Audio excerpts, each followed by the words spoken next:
The following program is a collection of stooges talking about happenings in the sports world. It is meant to be comedic informative. The opinions expressed on this show do not necessarily reflect the beliefs of their peers, their boss, or ESPN. There may be some cuss words because that's how humans in the real world talk. If you are young, please seek permission before watching any further. Hey. Why? Let's go. This show stinks, and the fact that you listen, we are very, very thankful for. McAfee on the line with a gorgeous assist. The all-time leading tackler for the Green Bay Packers. You pink. Stutter! Damn it! Be a friend, tell a friend something nice could change their life.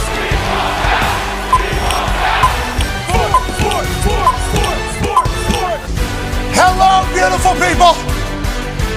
Woo! And welcome to our humble abode, the Thunderdome, on this NFL Kickoff Thursday, September 5th, 2024. The program starts now. Football is officially here. What a glorious day it is this morning when you wake up, you know. Everything feels a little better.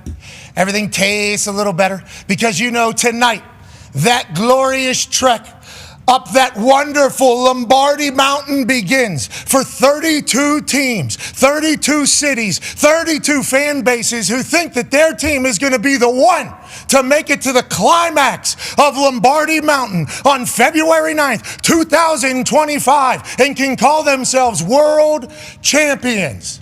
Tonight, we get a chance to see last year's MVP take on last year's Super Bowl MVP. Tonight, we get a chance to celebrate the fact that history is going to be made over the next 5 months. Stories are going to be told. Teams are going to ride the highest of highs. And some franchises are going to experience the lowest of low. Yep. It's the most beautiful time to be alive. Football season is here, and tonight the Ravens and Chiefs kick it off, and then an international game tomorrow, then Saturday a packed college football slate, then Sunday a full NFL slate, and then Monday Night Football with Joe, Troy, SVP, and cast. You have the Jets and the San Francisco 49ers. It is amazing. We are thankful that we get to do this for a living. We are thankful that you allow us to do this for a living. And just know that the next few months are going to be packed and stacked with football conversation that I hope will help you realize that the greatest sport on earth is American football, and the greatest league on earth is the NFL.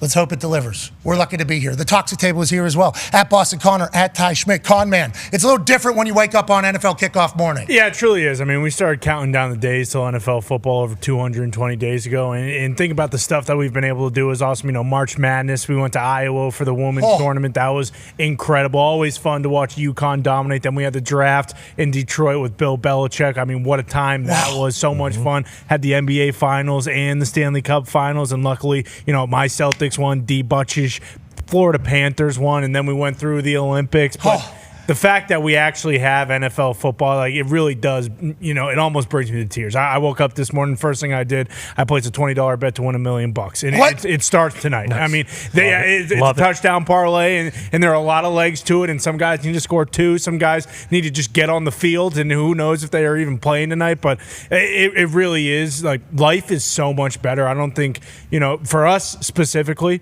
like, doing this show is so much better when we have real NFL football to talk about. Like, even these last few days where we had, 10 days, because we had week 0 college football and we had the college football week 1 to react to. But like the NFL, it's such a different animal, and the fact that we have tonight, tomorrow, Saturday night college football, Saturday college football, and then a full Sunday slate wrapped up with Niners, Jets, the return of Aaron Rodgers on Monday Night Football. Like, it's incredible. I am so lucky to be here. February 9th, 2025, down in New Orleans is when this entire thing ends, you know, and the way it's starting, though, is wonderful. Ty Schmidt, we got a packed, stacked lineup here to kick off the NFL season. Yeah, I mean, the NFL typically does it right with these marquee games, especially to start off the season, to kind of maximize on how excited everyone is. But getting a rematch of the AFC Championship that came down to the wire truly could have been either one of these teams that made it to the Super Bowl and then eventually win the Super Bowl.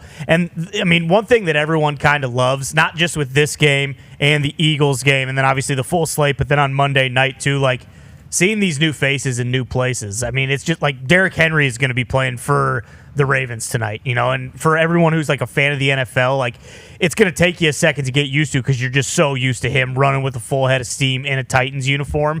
But I mean, just these marquee matchups that we have tonight, tomorrow night, and on Monday night to start the season, like couldn't be better. I mean, we're getting 6 teams that, we talked about it yesterday. 6 of the 10 or 12 teams that you could make an argument are teams that could go on and win the Super Bowl this year. It's incredible. And one of them obviously is not, going to be great. There's obviously 5 of these teams that aren't going to win the Super Bowl, but there's chance for history this year. Mm-hmm. Patrick Mahomes, Travis Kelce, Taylor Swift in the building tonight. Whoa. Yep. That's right. Let's go. All the calls for Tay Swift or Travis. All the hoping. TNT. Oi. Yeah, it's TNT. Oi. We're not making names, okay? That's already been taken there. Mm-hmm. But the fact that people are calling for their demise just yesterday was some fugazi report that hits the internet, and then tonight we hear that Taylor Swift's going to be there. I believe when Taylor Swift is in the building, I think they're like 10-3 or something like that. Obviously, they win a Super Bowl whenever she is around a team. She's going to be there tonight. Boys are going to be buzzing. Travis Kelce and Patrick Mahomes love showing up in primetime, big marquee games. It's almost an interesting kind of quagmire to kind of view it.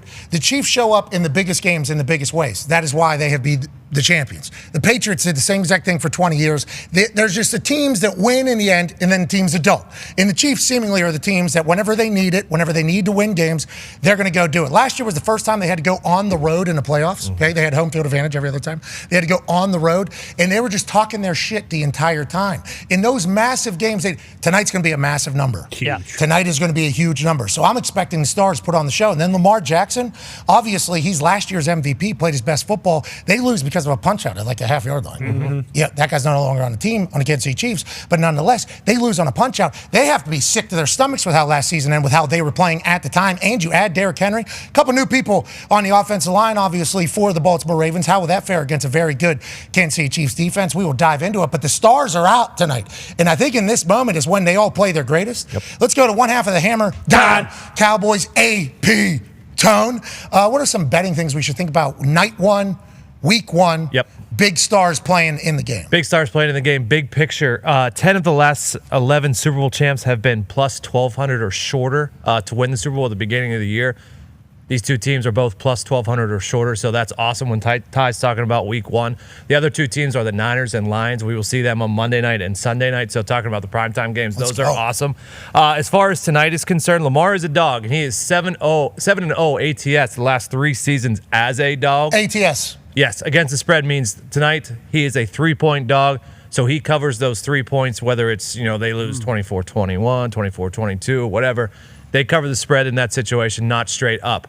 Speaking of straight up, Andy Reid is 9-2 straight up in season openers as the Chiefs head coach. Damn. 7-4 against the spread, as I was speaking there. So they would have to win by more, 3 points or more. 3-point would be a push.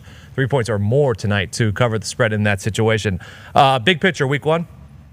Last 3 years, unders are 32-16 in week 1. The total tonight, tight. Total tonight is 46.5. So that's what we're looking at week 1 tonight, and big picture. Okay, I'm excited to see if it is tight. Trying to feel each other out, trying to figure each other out. Because remember, the Chiefs last year were a defense run team. We're going to handle situations better than everybody. Patrick Mahomes actually had a press conference said I had to learn how to be okay with us just punting the ball, playing defense, and then killing some time, running the ball. I had to figure that out. So he just got better last year in a different way. But they've stocked up on the weapons. Yeah. Are they all going to come out 100 miles an hour night 1? I think there's a chance. Yeah. And then on the other side, Derrick Henry, Lamar Jackson, and with Patrick Ricard in the back, is that just going to come out and just win against a Spagnuolo defense? Let's reintroduce friend of the program. Man is going to be spending all year with us every single Thursday. Last year, I forget what his betting numbers were on Thursday Night Football, but it was good. Phenomenal. Good. 36 years in coaching, 18 in college, 18 in the NFL. I was lucky enough to call him head coach for the Indianapolis Colts.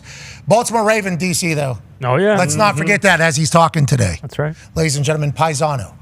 Award-winning Paisano. Coach Chuck Pagano. Yeah. Coach, how you doing, boss? Doing awesome. Hey. So great. You can't even. I couldn't sleep. 2:30, 3 a.m. I'm up. I'm rolling. That's because you're old. Early workout. driving up here. He said you got an active bladder. He said you're old. That was total. Well, that too. Yeah, me too. I got a lot going on. The ears thing, the buzzing. I mean, there's a lot of I almost took that whole show right before we went live. I mean, there's a lot that happened here right before we go live. But nonetheless, Chuck, great to see you, Coach. And first day of NFL football, I think there's a lot of people that are feeling the way you were feeling. It's like a first day of school for us football stooges, kind of feeling in this entire thing. As we view this game, and he talked about the unders being 32-16 or whatever it was, why is that? Do you think because everybody's kind of playing close to the vest, they just want to get through the game? Why do you think these early games, first games of the season, can be tight sometimes? A cagey affair, if you will, from the soccer. I think a couple things. First, starters aren't playing that much, right? I think Coach Belichick pointed that out the other day on the show, right? In preseason? Preseason, 10%. So those guys, they're not playing. You can do it. They're getting a ton of reps. Let's, not be crazy here. They're getting a ton of reps in practice, the joint practice, but they're not playing that much. And I think early on in the season, I think defenses are just ahead of the offenses. And you have a smaller game plan. You're not going to have your whole playbook this first week. It's going to be game plan specific. Baltimore's been working on offense, defense, but how they're for a long time versus Kansas. They've known, right? And Kansas City, vice versa. So they've spent a lot of time on each other. So I can see that happening tonight. But I mean, if you go back and look at history with these two teams, the last 5 meetings. Yeah. I know the last one was 17-10. So flew under, right? 27 points. Yeah. But if you add them all up, they've averaged 52 points a game. Whoa. You're saying they've had success against each other. The last 5 meetings, let's throw out the AFC championship game from last year, right? Okay. So averaged 59 points in the 4 previous meetings when they went head-to-head. Wait a minute. Okay. Who has whose number there? I guess both. Yeah. Who will have the ball last potentially in this entire thing? And we were talking earlier, it's a 3-point spread. If Harrison Butker hits a game winner. Oh boy. Man. With T Swift in the building. Oh, boy. Oh, baby. Wait, what do you mean? The world will crumble. That is sports. That is the universe just being like. Please let that. Oh, it would be incredible. It would be a wild. God. It would be a wild time on the internet. But there's a chance that's a game. And when you talk about the kicking game, you're talking both teams very good. We'll see debut of Punt God here. Yeah. For the Kansas City Chiefs, obviously he's getting his. Yeah.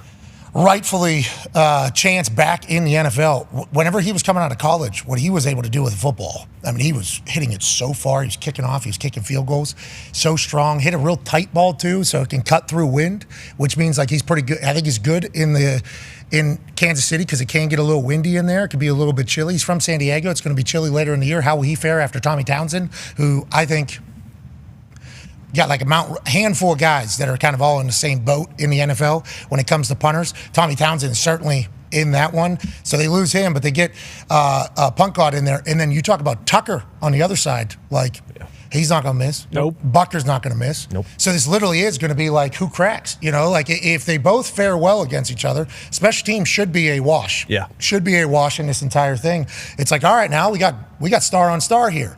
That offensive line, though, for the Ravens is the big question mark, I guess, right? Three new pieces. Rookie left tackle and right tackle. 3 new pieces. But you got Patrick Ricard, who's the fullback who weighs 275 pounds. Shout out to Cuz out for the Chargers. Oh, number 99, big, beautiful red beard, 300-pound. Basically, Patrick Ricard of the West Coast. I can't remember his name. Yeah, a former defensive lineman, I believe. Now Matlock from Boise State. There he is. Is that him? Yep. Yeah, he seems like a cool dude. And Harbaugh's like, we'll put 300-pound fullback back in here. That'd be smart. Yeah, we used to do this all the time. Why do we stop doing it? You see Baltimore, they got Patrick Ricard's 280 pounds. He might score a tud tonight. Yeah, look out. Patrick Ricard might sneak out, might score a tud tonight. Who knows? The guy's got good hands. But the 3 rookie offensive linemen, I guess, could be a question for the Ravens, especially with the Kansas City Chiefs front. That is good. Defense that is back besides 2 players. Obviously, that's going to be a problem. But it's like, how does that fare? Does Spags take over this game? Or does Lamar Jackson in second year with that Monken offense take another step and kind of grad? And now here we go. Tonight could be like Rams-Chiefs was a few years ago. And it could be just doggone. I mean, I think that's why it's. I'm so excited to kind of see how it figures out. Yeah, for sure. And like the second year, Monken's offense is huge. The left tackle is returned, so left tackle center are the 2 guys coming back on the offensive line for the Ravens. Probably make the argument those are the 2 most important spots. Obviously, the center being Linderbaum, the absolute dog from Iowa. Who's He's a good rookie. Amateur wrestler in high school. Very good. Very state champion. In what state? In Iowa. He's from Iowa, where wrestling matters just a tiny bit. And where did he go to school? He went to Solon High School. And then where did he go to college? He went to the University of Iowa. He's one of Kirk's dogs. Don't you think he wished, though, when he was at Iowa, you guys played a little bit of offense? You would have. Not a chance. When he was there, they were rolling like gangbusters. Okay. Anyways, yeah, he's back. Yeah, he's back. He's a dog. He is a dog. Absolute dog. And last year, kind of the emergence, if you will, of Isaiah Likely. So, like, all the talk about, them not having any weapons. If you go Derrick Henry, Mark Andrews, Isaiah Likely, obviously they got Zay Flowers, and then, Aguilar or Rashad Bateman on the other side. It's like they can put you in a little bit of a pretzel because are you gonna try and stop Derrick Henry, or are you gonna cover Isaiah Likely and Mark Andrews and Zay Flowers? And then it's you Lamar got the Tebow pop pass coming all day if they want. Derrick Henry's thrown touchdowns before. Who says he's not? And he's done the pop pass. Yeah. Oh, yeah. I mean, they're in Harbaugh. I don't know if you saw him in the Manning musical. Oh, of course. He's having a good time. Great time. I mean, he was having a real good time. He was all the way in. Did you? He was. Oh, yeah. Thespian. He was all the way in. Yeah. And obviously, Lamar Jackson's back. They got that culture over. It feels like tonight's a big statement, potentially, for the Baltimore Ravens. Joining us now, ladies and gentlemen, is another Italian. Wow. Jeez. It's a good day. What was that tone all about? Well, it's come to expect. I don't know what tone you guys are talking about. You know what I'm saying. You said, jeez. Yeah. Can't have it. I mean, do you know what the Italians have done for football? So much. Do you just they do? I know what some of them did. Okay. What does that that all mean? about? What is that? What is that? all about? We're gonna start like you. 40 minutes ago, you started. Took a shot at me. No, I just now told you're you talking, to turn taking shots at the Heritage. Stupid freaking ears up is what I told you to do. I didn't take. Which is a cool thing to be able to do. Yeah. If you could just turn up your shit and turn down your shit, which Chuck can do, which I believe was a part of.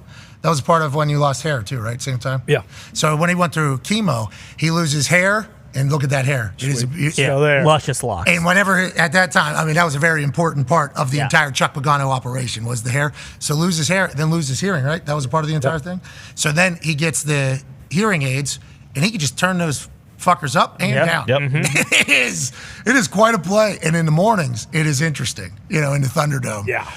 And Connor doesn't have time for it. No, I don't. Look, the standard's a standard. Open your ears. We got to have conversations before the show, okay? Yeah, but What do you want me to Karma, do? hey, karma's real, dude. No, I already know I'm screwed. Just I already know. I already know I'm getting hearing aids. I got tinnitus, brother. Okay, so I understand what you go through. Joining us now, it is Michael Cole has similar things. Just being in Bluetooth, they're just on they literally have the noise canceling. Yeah. Because it's just directly in the evolution of hearing aids. I think is Crazy. very Unbelievable, the technology.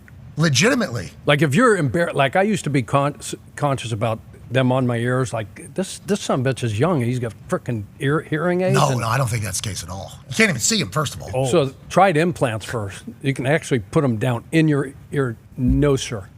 No, sir. No, that was the worst ever. Not good. Not good. But Surgery's uncomfortable? but these babies nowadays. Dude, you don't even see him. No. And then he's just plugged in. He would open a video on his phone. No chance. No. Like you have no chance of getting in there. It is noise canceling. You're in there. Order food. I mean, you can do everything. What he's order food. DoorDash. Yeah. So what? Triple tap. Give me Jack's Donuts, 36 of them.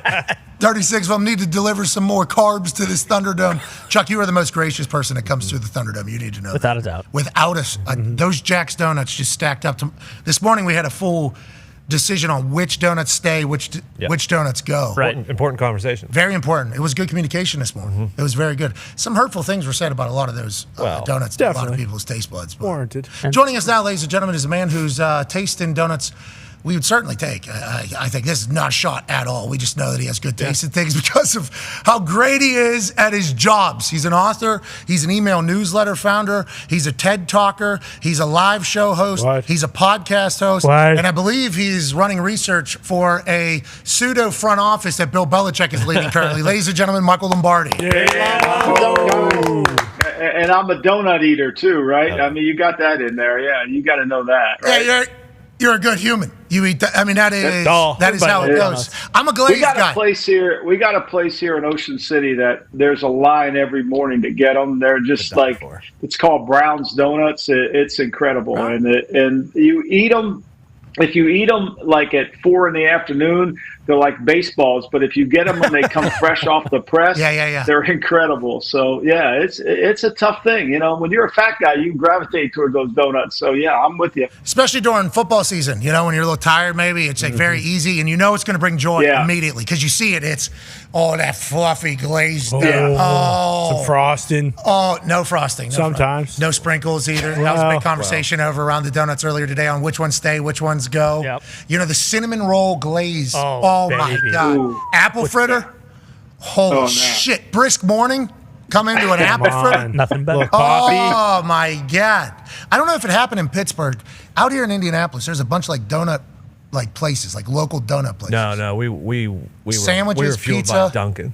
Yeah, Amen. America. We had sandwiches, sandwich places, pizza places. Yeah. We didn't have donut places. No. Out here in Indianapolis, there's like donut places that are like Long's Donuts is out here, Jack's is out here, and they have like lines every single morning. People buy all these donuts. Definitely popular elsewhere, like on the coast, I think, but that is a very Midwest, like any place in the Midwest, like a lot of where I grew up.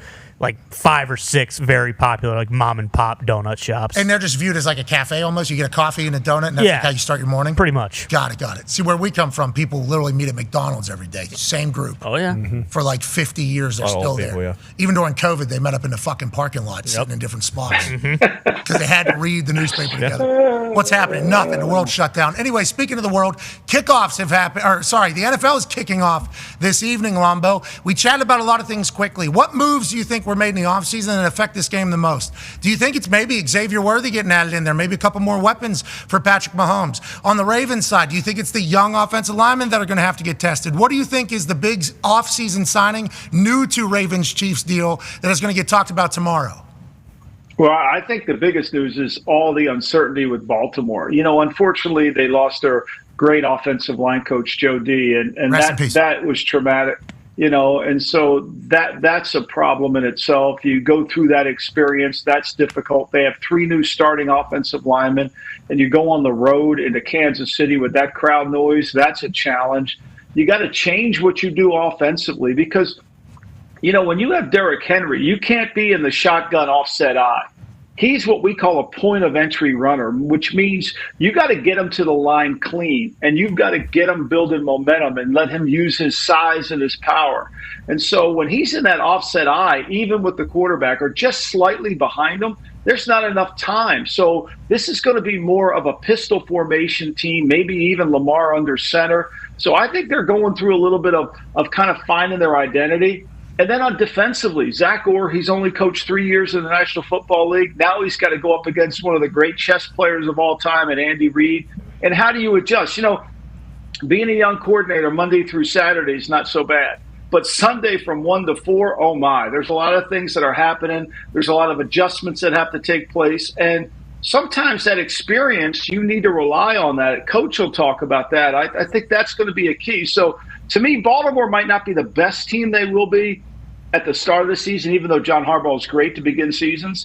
But they'll get better as the year goes on. And Kansas City, I think they're probably have their best team even after last year's Super Bowl win because they've added some skill. They've got some security with their offensive line. Even though they lose Snead in the secondary, they're still very good with McDuffie. So, look, you have Patrick Mahomes. Look, Patrick Mahomes is a favorite or as an underdog or a 3-point favorite or less. He's 23-8-1.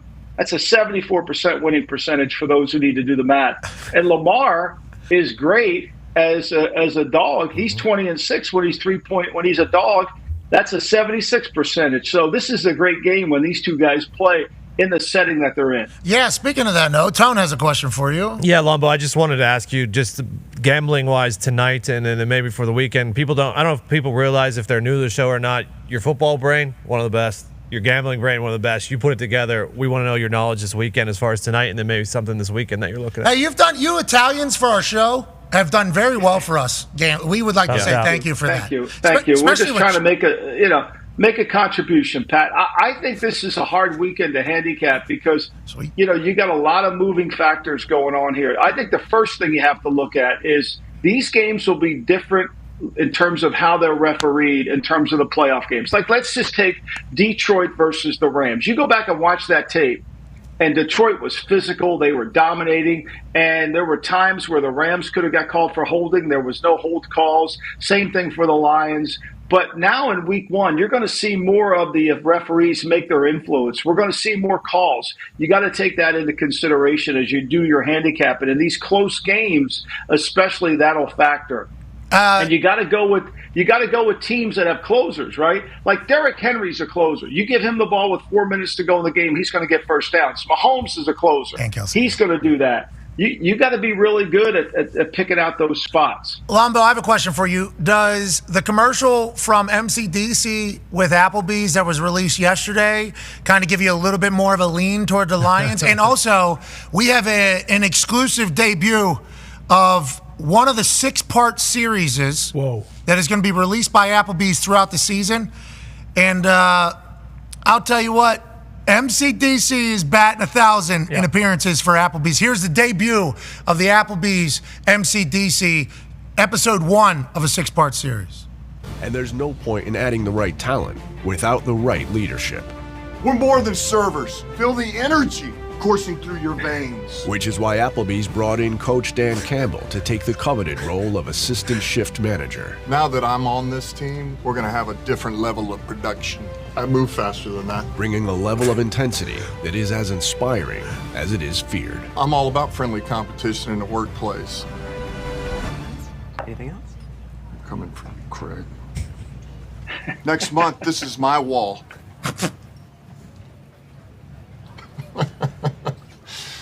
We're going to be working 7 days a week.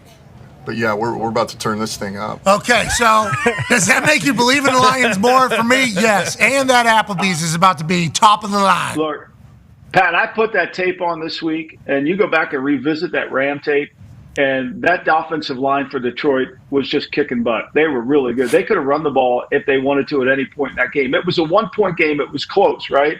But I think, to me, their dominance up front is so impressive. Montgomery is a really good runner. And when Goff has time, when Goff can set his feet and check the runners at first and third and throw the ball, man, is he good. He's really good in that. But when he has to move, like in the San Francisco game where they finally made a move right or left, or in the Ram game when they did. Now, Aaron Donald won't be on the field, which when you watch that tape, Aaron Donald was neutralized in that tape. I think this Lion team has so much going for him, but what worries me a little bit is Campbell is so aggressive. You know, he only tried 2 field goals outside of 50 yards last year. He had the most first down since 2021. He's gone for it on 4th down more than anybody.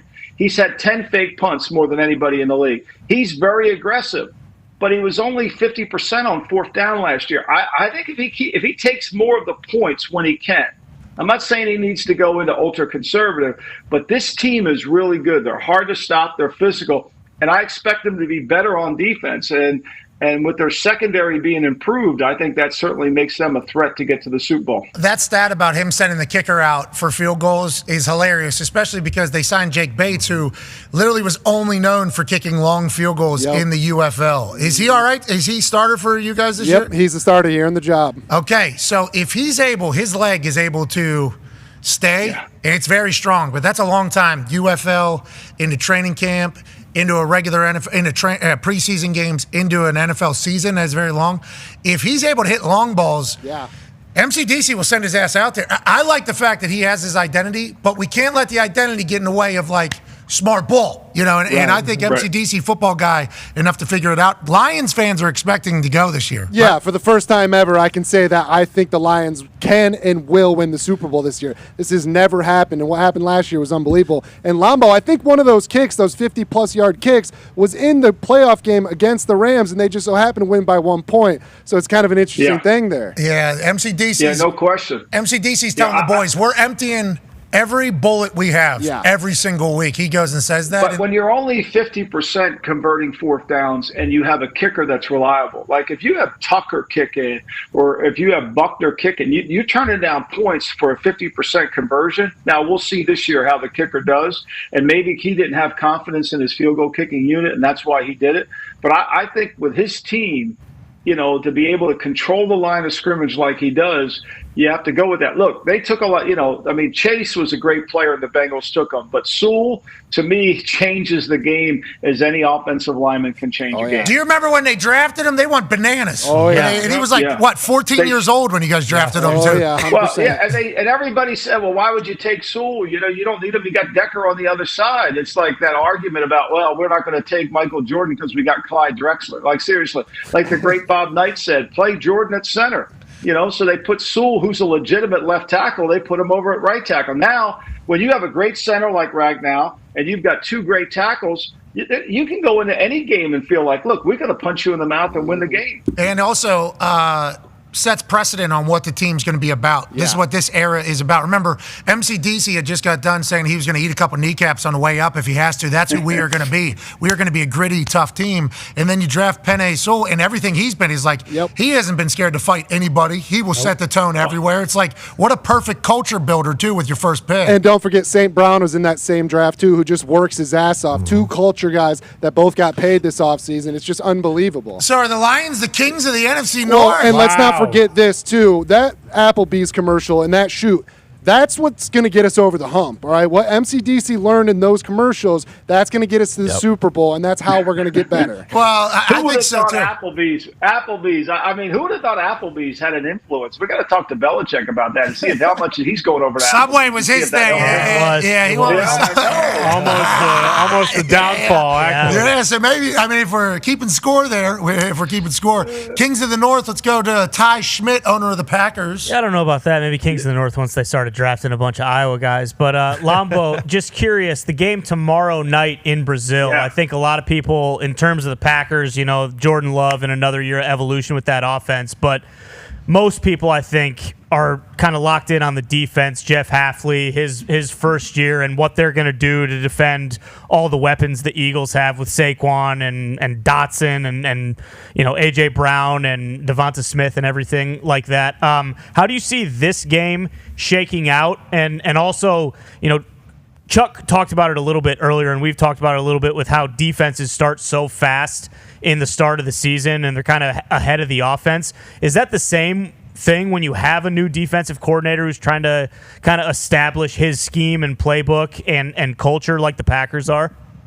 Well, it depends on how much audibles he's going to call, how much checks he has within the framework of each call, which I don't think Jeff will do. I think he wants them to play fast and play physical and have great gap control. Jalen Hurts is 6-14 against the spread as a favorite, so he's got that going for him. And one of the things that Jalen Hurts is going to have to prove to the rest of the National Football League is that when he gets pressure coming from his right, the defensive left, that he's not going to have his eye level down, and he's going to be able to move and throw the ball up the field. Now, you can't minimize, and Chuck could tell you this, that losing Kelsey is significant. When you would watch a game, after the game, I always would watch where Kelsey went after the game. And usually he went over to the defensive coordinator because that chess match that was going on, Kelsey had the ability, and it's hard to do, it's not easy, to see the whole field and check into the right protections. And always was right. He rarely could mess him up with the protection call. Plus, all those quarterback draws were audibles called by Kelsey. So losing him, to me, especially as they go away from home, I think it's going to take a little bit of an adjustment time. And look, Green Bay's front is really good. You've got Kenny Clark, you've got some really good edge players there, and Preston Smith. So and Rashid Gary coming off the edge. So they're really good. I think it'll be a fun game. The key is going to be is how much will Philly try to run the ball and get that lead like they did 2 years ago where they scored 204 points in the second quarter. I think they've got to play from in front. If they have to be a drop-back pass team, I think it becomes a different game. I like that we got great games back-to-back here to start the entire season. So many question marks in Philadelphia. How's Saquon, Yeah. Like Saquon out there, is that a game changer for Jalen Hurts, who people said there was a book out on already after he becomes the highest-paid quarterback in the NFL and has so much success early? It's like a lot of people have just given up on the Eagles, seemingly, from a national standpoint. But if you look at what they reloaded, how they reloaded, they got a defensive coordinator now, new OC, too. There's a chance. Yeah, last year they had two DCs in the middle of the season. Now they have both seemingly set. It's like a restart for Pagano over there in Sirianni. And then LaFleur riding off the high of last year. Even though you didn't win it all, I think Packers fans are like, we got the future, we're in it. And then we got last year's MVP taking on Super Bowl MVP tonight. It's like, Man. come on, baby. Yeah. The NFL is back. Let's talk about tonight's game a little bit. Chuck has a question for you, Paisan. Hey, Lombo, you mentioned Derrick Henry earlier. He's had really good success against Spags. If you look at last 3 games when he was at Tennessee versus Steve Spagnuolo's Chiefs defense, he's averaged 5.6 a carry. He's got 4 touchdowns, like 389 yards, 69 carries. Woo! So he's done well. This was the number 1 rush offense in the league last year. The Ravens, 156 a game, right? And Monken and Harbaugh and the rest of those people have been listening to all of us the whole offseason about why didn't you run the football, in the AFC Championship game. So they're going to pump the ball to Derrick. Is it going to be pistol? Will we see under center? Probably. But what has Spags got to do defensively, in your opinion? Because he's not, he loves the pressure stuff, not a consistent 8-man extra guy in the box, whatever. I know he's got Chris Jones inside, but what are you anticipating them doing to slow him down? Well, I think to me, he's got to set a hard edge on both sides. The one thing about Henry, as you know, Chuck coordinating against him, when he gets that thing going downhill off the tackle side, like here this is a tight zone here, but when he gets going like that, nobody wants to tackle. Not in the first quarter, not in the second quarter, or the third or fourth quarter. I think to me, when he got losing Snead is going to be interesting to see how they play this. Do they still play too high? Are they willing to play a 7-man front? Look, the one thing about having Lamar, you could talk. We're going to hear it all about in the next couple of days. Oh, they'll get an 8-man front. They'll do this. But you and I both know if you're in an 8-man front and Lamar Jackson tries to run a boot or a naked, somebody's going with them. Whether it's a fake or not, somebody's following them out. So those 8-man fronts, Chuck, are really 7-man fronts. You and I had this argument all the time with Mr. Davis out in Oakland. We got to get in that 8-man front. I want to set that. And then all of a sudden, well, who's got the boot? Well, the end's got the boot. Now we're in a 7-man front. Okay, so we're really a gap short here. And I think, to me, that's going to be the key is how does he handle it? And Jones is going to have to play really good. I think they have to win the game up front against the 3 new offensive linemen that the Ravens employ today. How about the thought of Patrick Ricard is back there, too? Mm-hmm. We've always been big fans of his just because of how that's all meat backer. That is a throwback football player. Just my job is to get in here and move bodies. And he's so athletic, so quick. And then you have Derrick Henry, who is running, and then Lamar's the fear to come outside. I mean, it feels like there's so many. They're going to weaponize that, I assume. And then with both tight ends that they have with Likely and Andrews being back is people have forgot, I think. People have forgot about Mark Andrews. And then them just being able to sneak out. I mean, that's old school football. Yeah. First of all, very old school football. But also, that is something that just works. It's like Novocaine. Yeah. That is going to work inevitably at some point. I'm excited to see what Spags does. What do you think he's going to do as a defensive-minded guy? What would you do?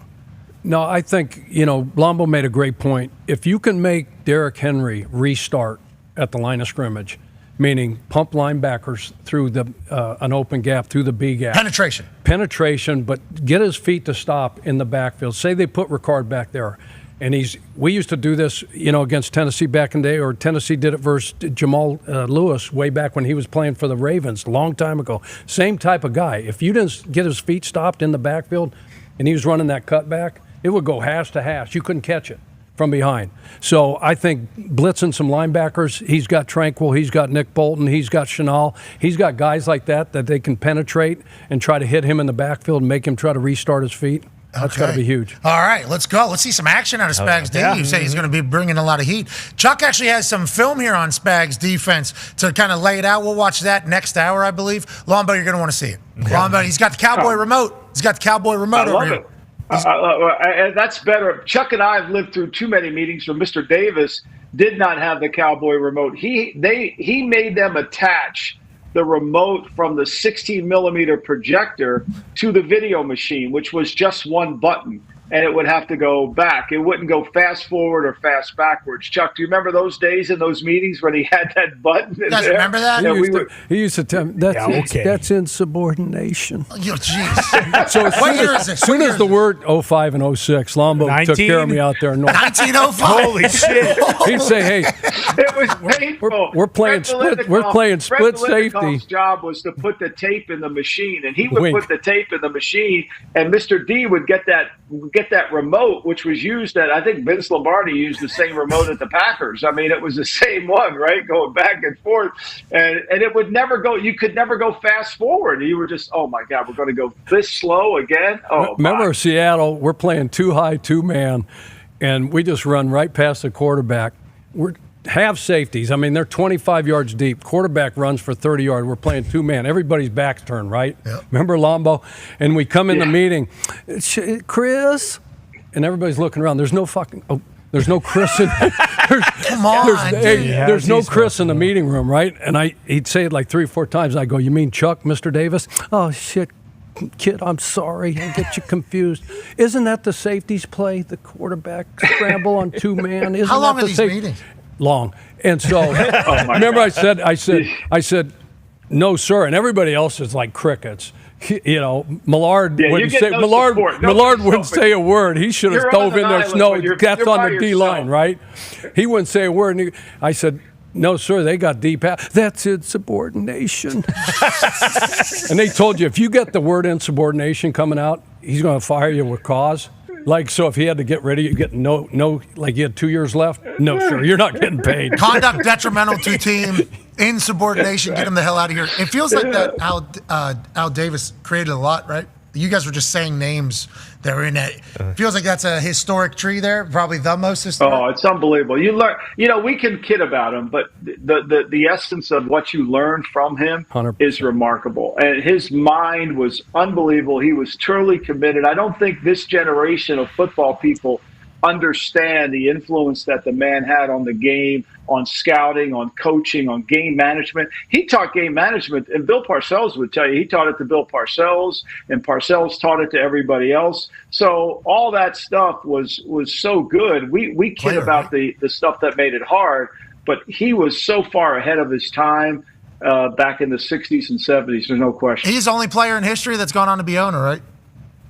Yeah, well, he's done everything. He was a commissioner of the AFL. Right? Yeah. He played though too, right? Of the AFL.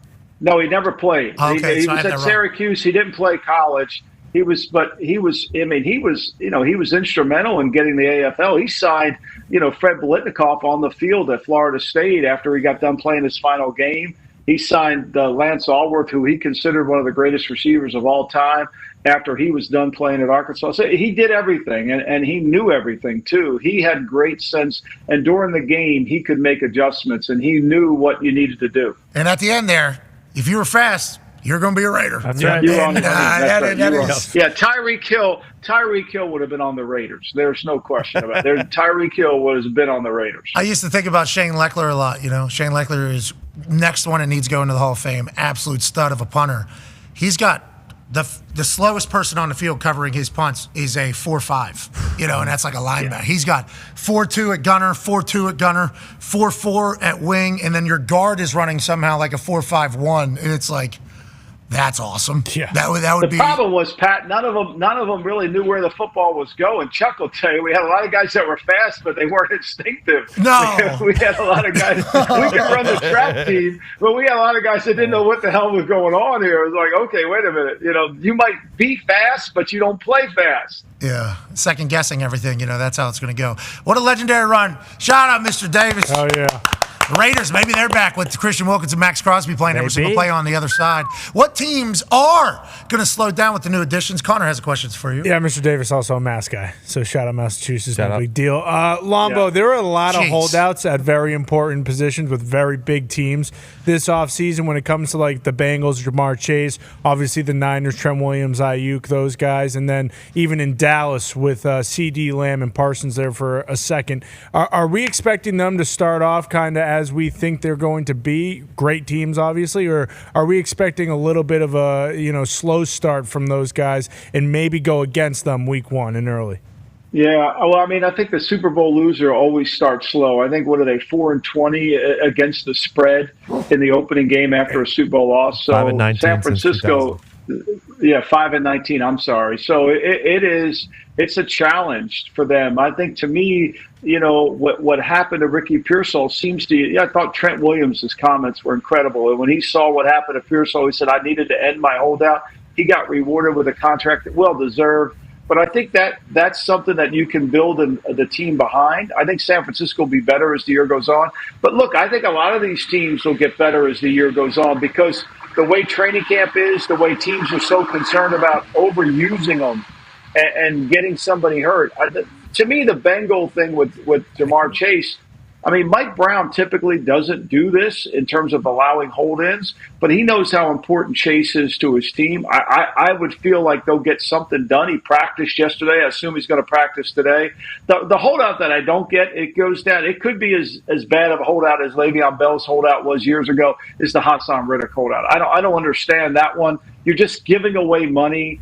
It makes no sense. You're due to make $14 million this year. You're going to become a free agent next year, and now you're going to pay almost $7 million worth of fines. I don't see how who's ever given Hassan Redick advice, this is good advice. Like, hold in if you want. Go in there and hold in. That seems more. But to get fined and not be able to get your money back, to me, is problematic. So, I think that's a real issue, and the Jets haven't seemed to move. I don't know why they would move now if they haven't moved before. I wonder if Hassan Redick is waiting for a team to realize that they can't get to the passer, and hopefully that's one piece that they need, and they're willing to give up a little bit more, sign a bigger deal for Hassan Redick with the Jets. Maybe that's their last play, their last thought.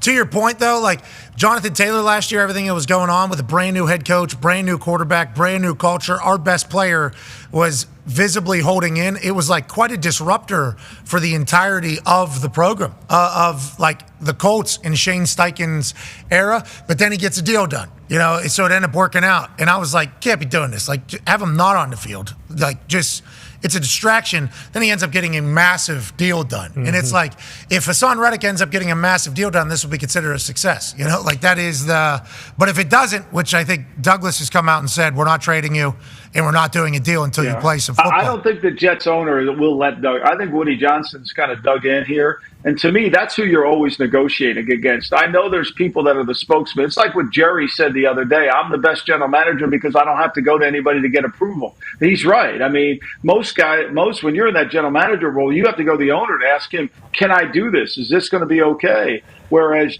Jerry, he's the owner. Where Joe Douglas knows that Woody Johnson isn't giving him another nickel to sign Hassan Redick. And I don't know what Redick needs to be told that he's not going to make any more money. You're just giving money away. It's dumb. Even Le'Veon Bell said after his holdout for the year, it was a dumb thing to do, even though he had a lot of people on a big platform saying it was a great holdout. It never was. You can't make up the money. They let Bryce Huff go, too. Oh, yeah. Yeah. And make well, this it was a and killer, Chuck. That's the thing that drives me crazy. I kept saying this on my podcast. I've said it on my shows. They should have franchised Bryce up. Well, he's just a 35 to 40%. Everybody in the league knew he was signing with the Eagles. I knew it 3 weeks before. If you would have franchised him, you could have traded him to Philadelphia if you didn't want to keep him. But what happens? Philly ends up getting Bryce Huff, and they give Hassan Redick, who was their problem child, to the Jets. It made no sense at all. The Judon deal then happening while all this is taking place without getting a new contract is like the fascinating. Mm-hmm. That's another twist. Yeah, and he's playing and he's practicing and saying, I'm cool with it. So that's like Raheem Morris, I guess, just recruiting the shit out of him and saying. Well, he's a great. I mean, I really think Matthew's Matthew's a committed guy. I think he sat on that team up in New England and said, hey, I deserve a better deal.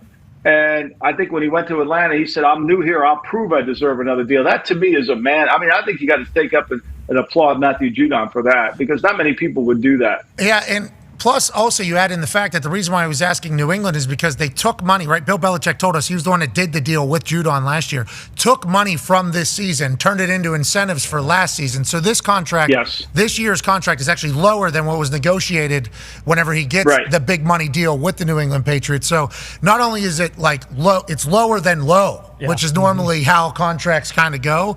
So in New England, I assume his gripe was like, come on, I was told, and now we're doing this entire thing. And he goes to Atlanta, he's like, all right, I'll prove that this is all bullshit. And he got screwed because he got hurt. Yeah, so he didn't get any of the incentives. That's what lost all his money. Yeah, and so now he's short this year. So, look, I mean, he has a case to stand on, certainly, and hopefully he'll get something done. He's going to be a free agent. Look, the one thing about not having like Redick. I mean, okay, if you can't get a raise, take your $14 million, go get 14 sacks. Watch what you'll get in the open market.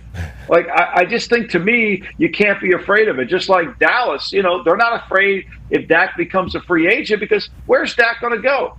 Where's it? Not that teams won't want him. I'm not saying that.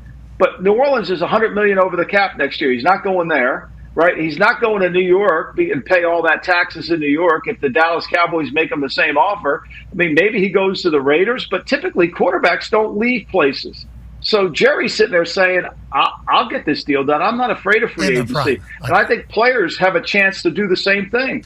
Yeah, you're talking in their prime, because now we got Tom and Peyton and Stafford, and everybody ends their career in a different place. And Dak Prescott actually alluded to that during a press conference as he never imagined it, but then you see these other guys and you sense that it could be a reality. He's like 30 years old, though, as opposed to 38, 40 years old. Where all these, and Aaron is obviously now with the Jets, even though we only saw 4 offensive snaps last year. Russell Wilson is in a so it's like not typical to get the open market. Kirk Cousins got $180 million, $130 guaranteed, though. And that has to be the conversation that's happening into Dak Prescott's ear by his representation. Kirk Cousins tore his Achilles, still got $130 million guaranteed. He's Kirk Cousins, you're Dak Prescott. You tell us how you feel. Right, and I think Minnesota made the decision not to match. I mean, Kirk wanted Minnesota to come back. He just couldn't. They just wouldn't come to it, so he was forced to go to the market. I think sometimes when you're forced to go to the market, you have to, but I don't think Dallas is forcing him to go to the market. I think Dallas will pay more than a market deal. I think Jerry doesn't want to pay a market deal after having the sting of losing to Green Bay still on his in his eyesight. Head coach and him, prove it. Yeah, it's all proven.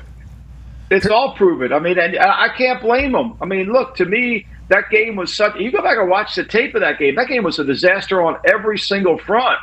I mean, Bill Callahan was our head coach in Oakland. We went to the Super Bowl. He had a 2-year contract with a 2-year option, and we lost that Super Bowl. We did not play well. It was hot. There's 1,000 reasons why. They were the better team by far. But we didn't. But Mr. Davis didn't extend his 2 years, which said, okay, you guys prove it, and we couldn't do it. All right, Lombo. If Jerry Jones is telling everybody in the building, you need to prove it, or I'm going to clean this entire fucking thing out. That might mean Bill Belichick's going in there, which means he might be going in that building from what I've heard. You guys have been crushing it this offseason. I appreciate you so much. Fun. Hell yeah. We are having fun. It's going to be, is it like you're back in there, huh? It's like you're back in the building? Yeah, it's so good. Yeah, it's so good to sit there, watch tape. Yesterday we did a podcast on all the 6 quarterbacks based on their preseason. So we had a chance with Coach Belichick. I'm just a host. I'm just a fly on the wall. I offer nothing. He's talking about all the stuff that the quarterbacks and how it relates to what they're doing. It's really good. Yeah, the in-depth shit that's about to take place from you guys and NFL Films, that relationship. And obviously you're on the shore there, so pretty close drive to Philadelphia. Feels like Bill Belichick's actually living at NFL Films right now. Yeah, Feels like he loves it. Yeah, it's so good. He's got an office. He's got his own office there. We have a conference room, aptly titled 8 Rings Conference Room, which is perfect. And we all sit in there and we can watch tape and we can kick it around, and it's really a lot of fun. D-Butt said there's a treadmill potentially in one of the places. Oh, there'll be a treadmill coming in there, yeah. Well, no, he already has a treadmill in his dressing room. Yeah. The treadmill in the dressing room. Yeah, well, that's his dressing room, and it's green room, I think, is what it used to be. Yep. Now it is Build room. It is awesome. The amount of content that we're about to get. You know, he broke down Walter Payton's first preseason game, and then he also broke down his. How about that? College All-Stars playing against these pro players. Was that great or what? Yeah, it's insane. How about how great he was breaking tackles? I mean, my Lord, how good was that? Yeah, nobody knew that existed, but that's all in there in NFL Films. And Bill Belichick's like, yeah, I'm going to live here and just try to find everything. And now all content's coming out. We appreciate you. Tonight, you think what? Thanks, guys. Are you leaning one way or the other tonight? I'm leaning. I like Philly tomorrow night. I know that I don't want to upset Ty, but I like Philly. I think Philly will play well. I think Green Bay's going to take a little bit of time. To me, that's the one lean. I would never go against Patrick Mahomes if it's 3 or under 2 tonight. I think, to me, you have to look at that. Especially with Taylor Swift in the building. Sure. Bingo. You know, her and Trav, there's conspiracies that maybe they're married already. Whoa. There's conspiracies that maybe they're broken up. No. It's like, just not the bottom of that. Just let these you got to get Schefter on that. Get Schefter on that. See if he can break that story. We need people to stay out of it. Just let them enjoy their lives. It's not the 28. Just let them enjoy their lives. Ladies and gentlemen, Michael Lombardi, appreciate you, buddy. Just let them enjoy their lives. For Christ's sake, I mean, why is everyone so, caught up in this? They're trying to look for love. They've been looking for love for a long time. Travis had a dating show. Yes. Taylor's had like 4 albums. Exactly. Looking for love. They found each other. Leave them alone. And there lies the problem. It's modern day America. trying Not just Marriott World, I do believe. What if Kelsey plays with a wedding ring on top of his glove tonight?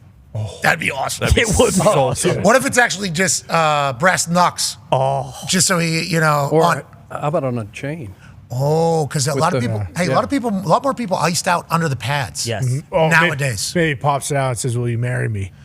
And then who maybe after a touchdown? Yeah. Looks up to the Gets swing. on a knee. Taylor! No, not you. Get Taylor. Oof. Get Taylor. She's a blonde one. Taylor. Come on, the singer. Taylor. Hey, what if he did? Yeah. Oh my God. Opening night. Took his helmet off. Roger Goodell would. Yeah. On his way down to Brazil. Mahomes officiated. What if he just had TS on his wrist tape? And he said, yes, and then did the full horn. Yeah. There's a chance. Yeah, there is. And people don't want that in the NFL. What are you talking about? They don't like fun. Give it a rest. Very excited for this evening. Chris Jones is basically came out and spoke the truth, and I love to hear it. Obviously, Stone Cold Chris Jones, the Kansas City Chiefs, a man who we thought was potentially going to leave the Chiefs. Remember, there was a holdout. He was actually at a game, the opener last year, in a suite watching his team, but was not on the team. Flanked by his agents, the Katz brothers. They were sitting on both sides of him. He was in front row of a suite watching a game, seeing the boys for the banner, the celebration. So we didn't know what the hell was going on. He gets back. Obviously, he's a game changer. He's never talked about, obviously, because he's on the defense side of the ball. Whenever you talk about the Chiefs, you have to talk about, well, Patrick Mahomes is potentially going to be the greatest of all time whenever it's all said and done. Could win 3 straight Super Bowls. Nobody's been able to do that, including Tom Brady. How about Travis Kelce? Well, he's like one of the biggest stars on earth, and also GOAT at his position in conversation is certainly amongst himself, and also just got paid a lot of money. Andy Reid, how about this guy? Wasn't able to win whenever he's in Philadelphia. Now he's coaching the next dynasty. So once you start going through storylines here, there's not a lot on the defensive side. Chris Jones is a wonderful character. If he was being focused on any other team, I think people would run with his clips every single day. Here's him chit-chatting about his football life thus far. You guys are the core of this team, right? Like, you are the core. You've, like, the Super Bowls, like, in the history books, but we've been talking about it all day, like a chance to, like, another level of history, something nobody's ever done, 3 in a row, right? Oh. And is that something you, as certainly the core of this team, is that something you guys have talked about this offseason, and certainly your mindset here heading into, finishing up training camp and heading into the season? Thanks to you, you laid a great foundation. Yeah. I came in a remarkable situation, First year, like I was telling the team the other day, I've been very spoiled since I've been in the league, Alex Smith, Patrick Mahomes. Always made the playoffs, you know what I mean? Never had a losing record, Everybody was talking about their ups and downs, what they've been through. I haven't been through nothing but the playoffs, so you know what I mean? That's magical. That's the Kansas City Chiefs. Will they be able to start this season like they have every other season with a big-time dub over the Baltimore Ravens? We'll have more on the other side of this break. We'll be joined by AQ Shipley, AJ Hawk, Coach Pagano will break down some film, and then we'll have Shaquille O'Neal in the third hour. Whoa. Big Diesel. Come on. Yeah, Caitlin Clark. Awesome. Caitlin Clark recorded the first ever triple-double for a rookie last night in WNBA. Here's our second. You get it. Broke record. Most ever. Caitlin Clark is the best in the league. Yeah, she's figured it out. Third all time for 20 and 10 games. You go back to me watching 1-2 weeks of WNBA. Caitlin Clark was going to figure it out. It was very apparent if you watch her at Iowa. She has. What a sport. What a time. We're back on the other side. Be a friend. Tell a friend something nice. Joining us is a demon. Ladies and gentlemen, O's the Mentalist will be joining us. All right, O's. Let's go. What's the pick? I'm not giving away for free. Bill, what time is it right now? 7:57. Write it as big as you can. Wow. Okay. It's about to get weird. From this point on, I never touch this bad boy. We're going to revisit later in the draft. All right, O's, get in here, you sick son of a bitch. Almost 2 hours. Hold it. Oh, don't drop it. I dropped it. Okay, AJ, take the cards, look through them, and here's the thing. I want this to be random. Yeah, you can. Okay. Yeah. What's up? My hands are a bit frozen, but yeah. I want you to take, but hold on. I don't want you to look for your favorite. Bill's booking Sean Payton right now. So there we go. Head boy Bill. AJ, slow. Lift. No. Let one of your guys. Take off a piece. Oh, it could you be a fucked lot my or a little. shirt. Oh, right here. And don't look at it. Lift it up. I'm not. Put it against your body. That feel right? Yeah, feels AJ, great. if you don't feel like this is the right moment for you, you want to change, put it back. All right, I'm putting it back. It's up to you. All right, lift off wherever you want. We're back. More or less. No, that's not okay. Now I'm good. 3 times. Good. Okay. This is a good one. Are you sure? Yeah, of course. Stay right there, locked and loaded. Oh, you fucked up my shirt, front. Okay. And there is a white piece of paper. Yep. Is that right? That's all that's in there. Take that out. I want you to see this. Look, AJ, open it up. No fucking way. No and way. show us and show AJ what you got. What is that? Show us. 9-9. Turn around and show us where you're at. You ready? Yep, turn it around. No way. Shut up! This guy! 757, that's important. That's been in there since 7:57. Imagine that you somehow know the game of the year next season. Tell us, what are the two teams that you're seeing in this game? Wow. Say it. Packers and 49ers. Who do you think's going to win that game? Packers 34, Niners 27. Tell me on your life. Did I tell you to say anything? Did I you say did it, and I swear to God, if you get this right, I'm gonna rip your fucking head off. Tell him the game of the year. Oh my read God. Read it to him, please. Come on, bro. Read it to him. Packers beat the 49ers 34-27. Remember this screen grab when it happens this season. Open up what's been in there since 7:57. Come on, dude. There's something wrong with you. Open it up. It says Brock Bowers, 30th How? pick Raiders. Fuck this guy. Oh, fucking way! There's no way! This guy's a witch. Bears, Caleb Williams. 100% we knew it. Commanders, Jaden Daniels. No, don't Patriots, Drake May. Cardinals, Marvin Harrison Jr. Chargers, Joe Walt. Giants, Malik Neighbors. Titans, J.C. Latham. Michael Penix Jr. Roma Dunze. Vikings from Traded Jets. with the Jets. What? J.J. McCarthy, Jets from Vikings. Olu Fashanu, Broncos, Bo. Knicks, and then the 13th pick. Oh my God! Bowers to the Raiders. I'm so happy I'm not. Beautiful. Taped on his chest since 7:57. Right now it is 9:50. The following program is a collection of stooges talking about happenings in the sports world. It is meant to be comedic informative. The opinions expressed on this show do not necessarily reflect the beliefs of their peers, their boss, or ESPN. There may be some cuss words because that's how humans in the real world talk. If you are young, please seek permission before watching any further. Hey. What? Let's go. This show stinks, and the fact that you listen, we are very, very thankful for. McAfee on the line with a gorgeous assist. The all-time leading tackler for the Green Bay Packers. UP. Damn it! Be a friend, tell a friend something nice could change their life.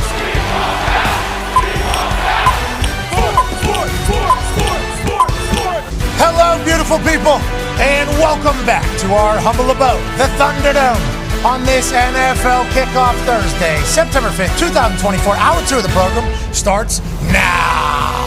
Football is here. We're celebrating. We're all zeked up. To be honest, it's going to be hard to wait another 7 hours and 19 minutes, but we're certainly going to be able to accomplish that because we've waited an entire offseason for tonight to happen. 32 teams will start their quest to become the Super Bowl champions on February 9th, 2025.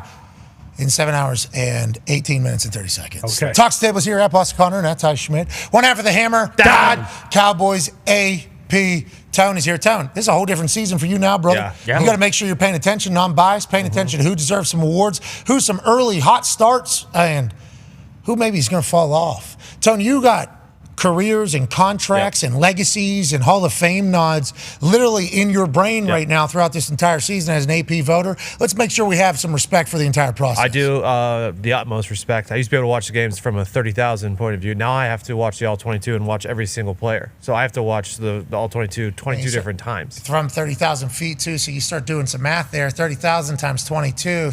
Man, it's a lot. That's a lot. That's a lot of feet you're going through. Can he even wear the Steelers stuff? I'm starting to think that he shouldn't be able to. No, look, he's already taken favor. Yeah, but let's talk about Tone potentially trying to work a deal with NFLShop.com here too. Yeah, you're right. There is that's potentially I part would of it. I'm sorry, is Tom Brady an owner of a team and he's got to vote? So does he not have biases? I think he does, but I don't. I put mine aside. Well, he has a statue in one team, and then he's going to have ownership potentially in another. So, and the man that just chirped in there has 36 years of football coaching experience, 18 in college, 18 in the NFL, and he just said, "Let's not so fast." Tom Brady becomes an owner because he knows the ownership. He's been a head coach before, ladies and gentlemen. Chuck Pagano. Yeah, they're not just going to hand over that percentage. Everybody in the NFL is going to make that as hard as possible. Is what you're trying to say here? Absolutely. Yeah. Well, how's he going to call games? What are you talking? He's going to let him in our facility? I don't think so. I think so. You can't give him a no-show. Talk to our boys. Sorry about that. You're going to give him a discounted rate. Oh, okay. Now we're setting precedent for other. Okay. Oh, yeah. That's not going to happen. I mean, they are going to fight tooth. And it's not even the owners. It's all their lawyers that are very good. They're billionaires' lawyers. That's the best. So they are going to find every little thing to make that happen. Let's get Tom in. I'm pulling for Tom. But to your point, I assume all these AP voters, journalistic standards, have some sort of bias-y potentially inside of them.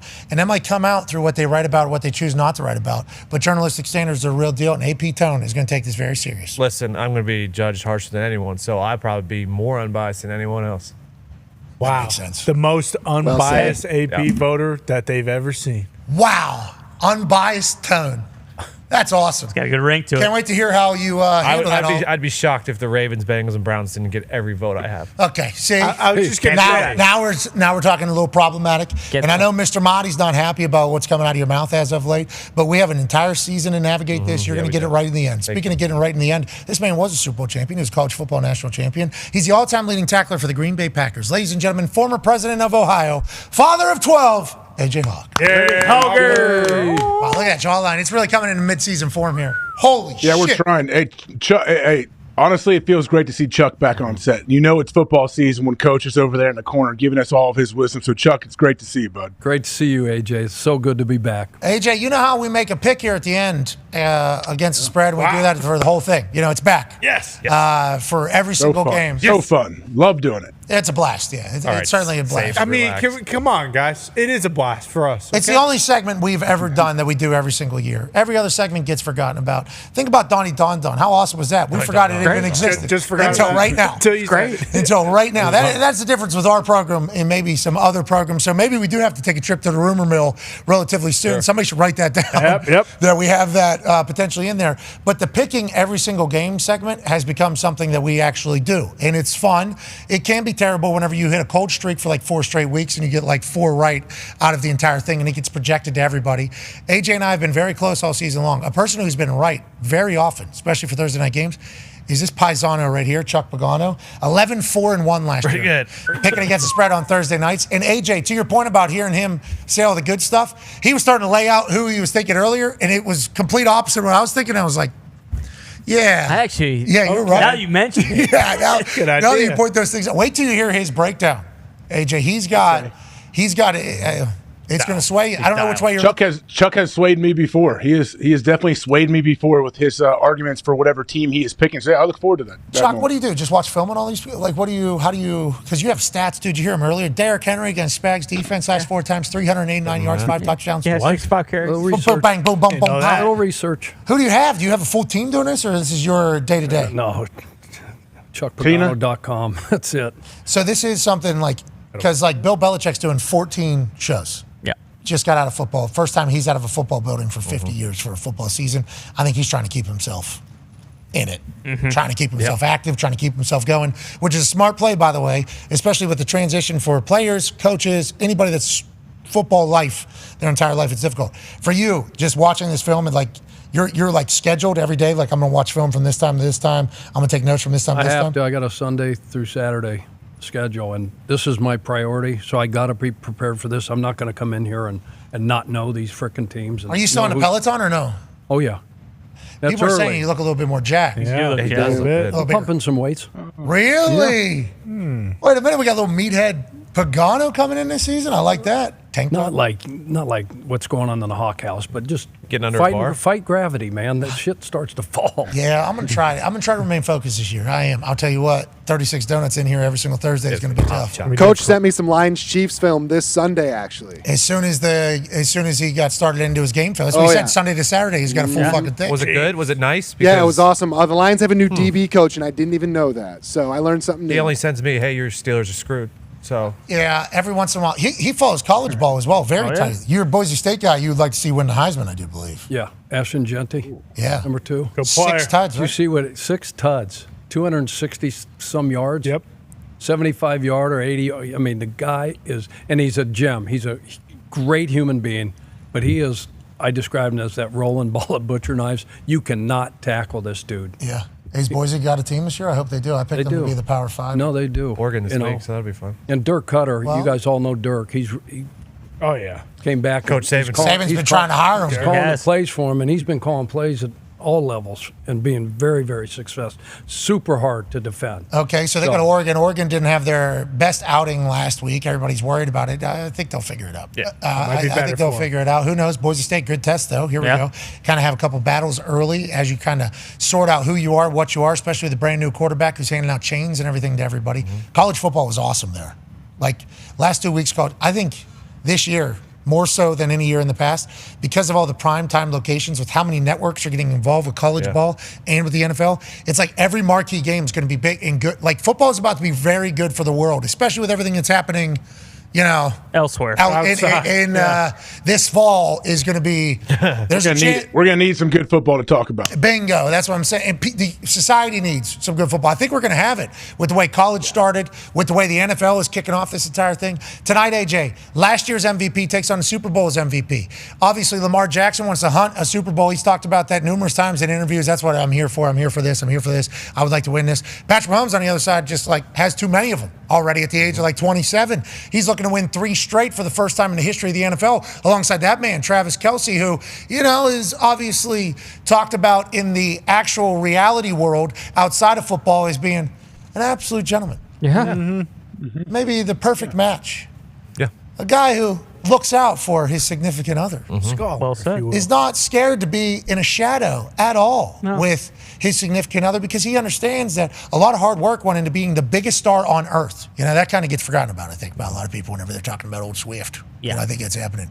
Travis respects that, and I think he's going to be even better because of that. I think she is going to implore him to be a better version of himself. And if him and Patrick Mahomes are even better than they have been, with that guy's brain, it's like, wait a second, are the Kansas City Chiefs more ready to win a Super Bowl than they ever have been? And if they win 3 straight, you're talking about greatest dynasty of all time all of a sudden. And the Patriots, who had a 20-year run and obviously incredible stuff, 7 Super Bowls, you name it, 6 Super Bowls, you name it. You win 3 straight, it's like, that's the most dominant. Yes. That's the most dominant team you got. And then Lamar Jackson, he's been in the AFC during this entire time. You think he's just pumped that that's happening under his career, his watch? Absolutely not. Tonight is like statement game to kick off the entire season. I'm pumped about it, AJ. I am zeked up. We are 7 hours and 9 minutes and 22 seconds away. Boom. Okay, from this game kicking off. Go. In the home of the Chiefs. We have breaking news out of the home of the Chiefs. Chiefsaholic has been sentenced to 17 and a half years in prison. That came out this morning. Obviously, his trial date, his not funny. Learning his punishment for robbing banks so that he could get enough money to buy tickets to go see the Kansas City Chiefs and put on a wolf costume and sit front row and be, oh my God, I'm Chiefsaholic. I'm here for the boys. We're in the middle of a dynastic run. They need me here. I can't afford a ticket. These tickets are getting pretty pricey. What do I need to do? Bang, gun, 2 bank. Give me money. How much? I need $1,700 and 24 cents. Now, give it to me. Give it to me. In a gun. Gets out, gets caught. Multiple states, multiple banks. He gets sentenced on the day the Kansas City Chiefs kick off the season. That has to be a little irony, obviously, for old Bodnar, or whatever his name is. 17 and a half years. I guess his lawyers were saying 10's good. 10 feels good. And then the prosecutors were saying 20. We need 20 for this. A lot of guns and faces. A lot of money. I know it's all for football. Right. And for Patrick Mahomes, Travis Kelce, which once again feeds that entire narrative, and I brought it up at the ESPYs. In the history of football, there has never been a person that felt obligated to take a gun and shove it into people's faces to get money to go watch them play fucking football. Yeah. That's Patrick Mahomes and Travis Kelce football. That's right. That is literally what it is. Somebody got so zeked up watching them play, they're like, gotta go see it, gotta be front row. How much money? I don't have that money. There's no way I have that money. Am I supposed to have these tickets? No. What the fuck are they doing with these ticket prices? I know a way I can get it. There's a bank that has all the money. Let's go and get. Stop by. I need $2,400. I know last week was $1,700. This week it's fine. It's at Lambeau. Trying to sit in the 50. I want to sit near the 50 this time. 17 and a half years. That's not bad, though, for using a gun. I thought when you use a gun, obviously, it automatically, brings it's a lot more of a charge, I guess. But 17 and a half years, that's not bad. He may get out and see the end of Patrick Mahomes' career. Yeah, exactly. I was thinking that was actually why his attorney said 10 years, right? 10 years. Will you get to see the end of this thing, Patrick Mahomes? Yeah. At least get one more home of the Chiefs. Patrick Mahomes on the sideline. Travis isn't going to be playing maybe, but at least Patrick Mahomes can get one more. Prosecuting attorney's like, you don't deserve to see those fuckers play football again. No, never. 17 and a half. What's the average span of a career? How long is this Patrick Mahomes going to be playing for? You want to rob to go see him, you're never going to be able to see him again unless it's from a jail cell. 17 and a half years, time served. I wonder what their good time is. Exactly. The rules on a good time. Yeah. Because some people say, like, good day counts as 2. Sure. Right? So they get cut in half, the sentences immediately, which then you're talking, what about it? He'll be there. Maybe he does won't make do 2. 5. What's that? 5, he'll be out. 5? Why? If it's federal, They're they have to do 85, everybody loves football. 85%? It's not like he's, messed with, done some really When's he bad up stuff. for, whatchamacallit? Parole. I thought if it's federal, you have to serve 85% of it, no matter what. I don't know. I've seen a couple documentaries. I don't think I know every single state's move, but I have seen locked up 60 days in. And the law also abolished parole for federal offenders who committed certain crimes after November 1st, 1987. Those sentenced before then can still petition for parole. However, you can only apply for parole once you complete 1/3 of your sentence. So you said 5 years. This guy. So 5.5. This guy. Do we know, though, where he's at? Is it, like, guaranteed will he be able to watch every single Chiefs game? Because if he can't, I don't want to be all doom and gloom, but there's a chance he, maybe shivs himself in the shower or something. No! If he misses like 4 weeks of Chiefs football and he's like, I can't fucking do this anymore. Like, there's a chance. He's not going to do it to himself. Maybe others. Remember, the wolf is still in there. Yeah, you're right. And if there's a different fan in there, if Red Extreme's in there. Wow. With Red Extreme, we know he's in trouble. Red Extreme gets one shot to the kidney, he's done. Yeah. I think he could plead insanity, actually. The Chiefs super fans over the last 5 years, we would like to say thank you. I don't know who the new ones are. Yeah. And I didn't Big know super shoes. fans really existed in every place, but the Chiefs super fans, Red Extreme, who was that other one? Chiefsaholic, Red Extreme. X Factor. X Factor. Is that the one that put the gerbil up? Yeah, Gerbil. I mean, that's where. Hey, we're back. Yeah. They were riding shotgun. That's what the NFL did, and they crashed, and then Gerbils flew went out the tossed, window. and then Pete was Shouldn't pissed. Chiefs come out and have a PSA and say, hey, look, fellas, if you're this dire to get into the, come see us. Don't go to these extremes. I don't think the Chiefs want Chiefsaholics showing up at their front door. What do you think this is? Or X Factor. Fundraise? This is X Factor. Remember, this is X Factor coming out of the hospital because he got his ass beat the night before in the stadium outside of a hotel in a gas station. So this is real, though. This is real, correct? This is real news. This is real news in Kansas City. Yep. That's not Chiefsaholic. I don't want to. No, that's X Factor. That's X Factor. Just don't want there to be misleading. It says right there on his hat. Yeah, his cap, his cheese head. They need to let him back in the stadium. X Factor? Yes. I think they need to ban all of them. What? That's what I think they need to have. Then they'll band together. He must be a doctor. They can't have them band together. He's not a doctor. He was a patient at a hospital. Because Like psych ward, maybe? You see, he had ribs. No, it's because he got punched in the face by Red Extreme. He got his ass beat, and he tumbled down the stairs and cracked a rib. I like that there's super fans out there. I genuinely do, but you can't become a menace to society. You make us all look bad. No, that's why the Colts super fan's the best, because he's just making bangers. Well, I think there should be like a grace period. If it's 4 to 5 hours the flow? after the game and you've had 30 beers, do whatever you want. But if it's like before the game and you're sober, you can't be a menace to society. You're talking about if he was 30 If it's on beers Sunday, if it's on a game day, these super fans can do whatever they want.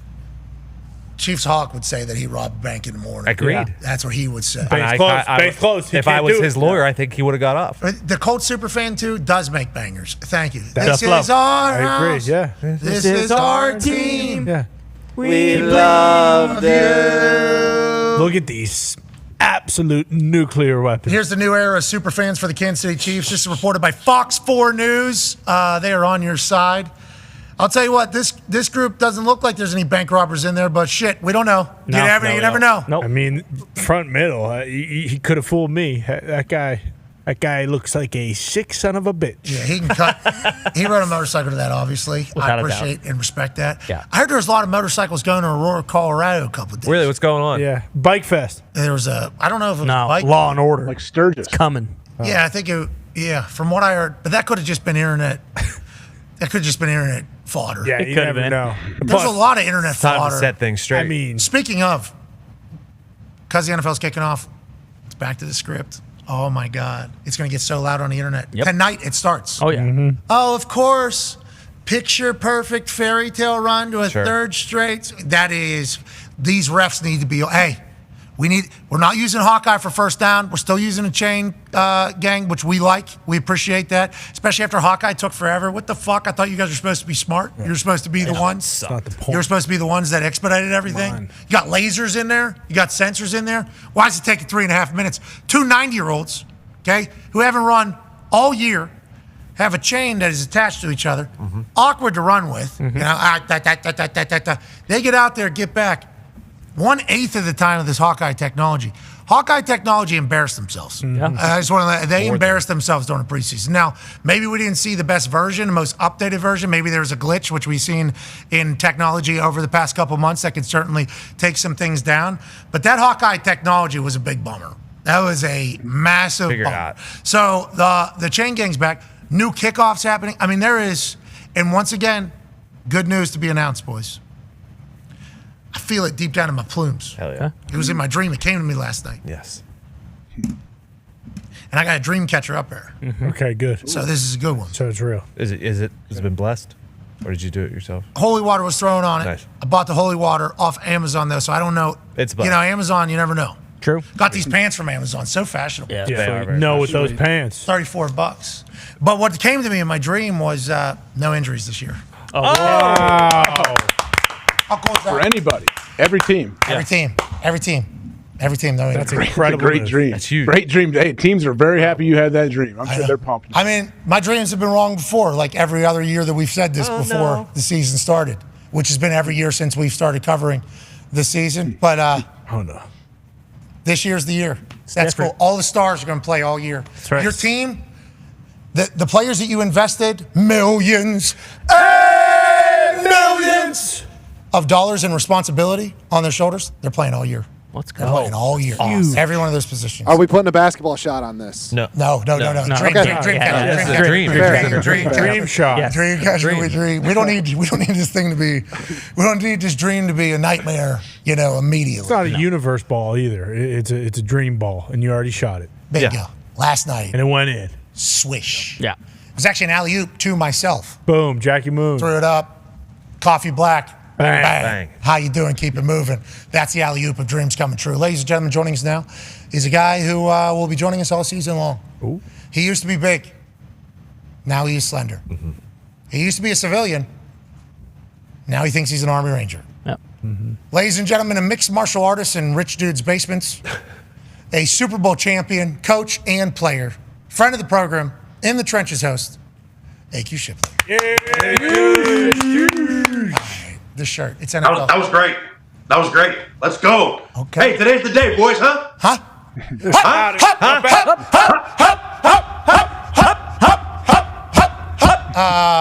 I see the shirt. We'll talk about the NFL. You got a team this year. Hey, you got a good team this year, AQ. It feels like Penn State's pretty good this year, AQ. I feel real good about it. Felt real good about it. Didn't want to keep it going, but I just figured I had to wear the shirt for today. Yeah, and when you came on the show in Morgantown, and you said, "It's not ready to play with the big boys yet," and then I was watching that game. It was on a cell phone on a plane because we were flying back from Texas A&M, and on the cell phone because it's a little smaller screen. I'm like, "Am I seeing this size? This side of the team looks like it's 2X size, and then this side of the screen looks like it's one." Your team's big, fast, and very, very strong. Is this always, every year? Is there more hype around this year than there has been in the past? Because Drew Aller, I forgot, was an Ohio guy, obviously going to get better at football. He's talking shit. He's running people over. He's throwing darts. It's like, is this the year for Penn State, AQ? And did we know this going in?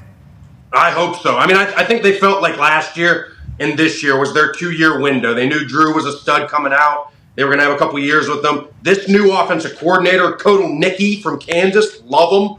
I think he brought a lot to the offense. And, yeah, I'm pretty fired up about what they got going on. Drew Aller, that's our guy, too, right there. Now, Trotter's going to make a lot of plays for West Virginia. West Virginia can still win the Big 12. But I thought about you saying... Easy. Come on.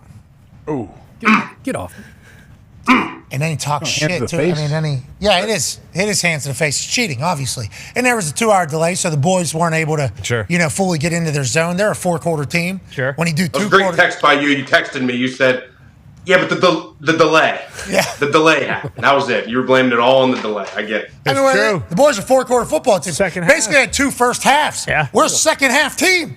Everybody knows that, and that's what the Big 12 is going to have to deal with, even though Penn State has not. Let's talk about tonight's game. Good luck to Penn State. And shout out to all the Penn State fans who understood, and I think it's because mostly Pennsylvania people. We're talking shit for West Virginia. Yeah. Like, that is, they've been incredibly cool. Like, a lot of people at Penn State are like, hey, you need to bring the show up to Penn State now. Need to bring the show up to Penn State. I have a lot of friends, obviously, you that are part of the Penn State cult and everything like that. A lot of people like you owe Penn State a show now, don't you? It's like, that's really far out there. In the middle of nowhere. That is way out there. Tough to get to. But also, Penn State this might be the year. Oh, yeah. Yeah. I mean, there's going to be some opportunities to go up there. Ohio State's at Penn State this year. All right, let's talk NFL. Hey, Derrick Henry joins the Baltimore Ravens. Obviously, the Baltimore Ravens are a run team. You played for the Ravens when Harbaugh was the coach. The culture is we're going to be a tough football team. And it feels like they reloaded and are stacked. New faces on the offensive line. How much does that worry you? And what are your thoughts on the Baltimore Ravens run game tonight? Yeah, I'm glad you brought that up. They lost Zeitler. They lost Simpson. They're 2 guards from last year. Makari's stepping in at one of the tackles. He's been a mainstay swing guy. He's filled in at every position, but now he's the starter. And we all know when you become the starter versus the backup guy, it's a lot different. You got to do it every day. You got to be consistent. But the 2 interior guys, Voorhees really, I'm really excited to watch this kid play. He was a stud coming out of college, tore his ACL before the draft, and now he's getting his opportunity. They got him in like the 5th round. He probably would have been like a 1st or 2nd rounder had that not happened. So I'm excited about that. To see that, but they got Chris Jones on the other side. There's a tough matchup for 3 new guys on the interior. Having heard Lombardi earlier, thinking that they're going to go a lot of pistol, I kind of think they're going to go a lot more offset back and play the whole zone read thing. That opens up the backside cut for Derrick Henry getting downhill. I think it's going to be really good. And Ricard too. You can have. There's a lot of different plays. Now, if they go under center, obviously that's a lot easier, I think, for the entirety of it. But if they're going zone read with Lamar Jackson, old school, and then also you have those 2 tight ends, that could be a beautiful thing to kind of watch Spagnuolo try to figure out. How about on the Kansas City side? Obviously, last year, big rush year. Hey, we got Pacheco stomping all over the place. We're going to win the game on the ground and playing good defense. They stock up at the weapons. What are your thoughts on the Kansas City Chiefs? Yeah, same thing. I'll stick with the offensive line. Obviously, I'm biased. That I think that is the most important position group on the field. Obviously, you got Mahomes back there. He can create magic. But the Chiefs have as good of an interior 3 as you can possibly want. But on the other side, Jones, Matabuke, and Pierce. Pierce is one of the hardest nose guards I ever had to play against. He's 380 pounds and hard as hell to move. So I think they're going to have their hands full in the middle. But then same thing. They got a rookie left tackle for the Chiefs playing. Obviously, a lot more weapons for Mahomes to work with than he's used to. Obviously, with Worthy and Hollywood Brown's obviously not back yet, but he's obviously waiting in the wings. But for me, I think the Chiefs playing at home is the biggest advantage. I mean, you got the home field crowd, you got all the energy. It's just being able to withstand the energy of putting the banner up and doing all that stuff and all the hoopla that goes with this Week 1 game. Go ahead, AJ.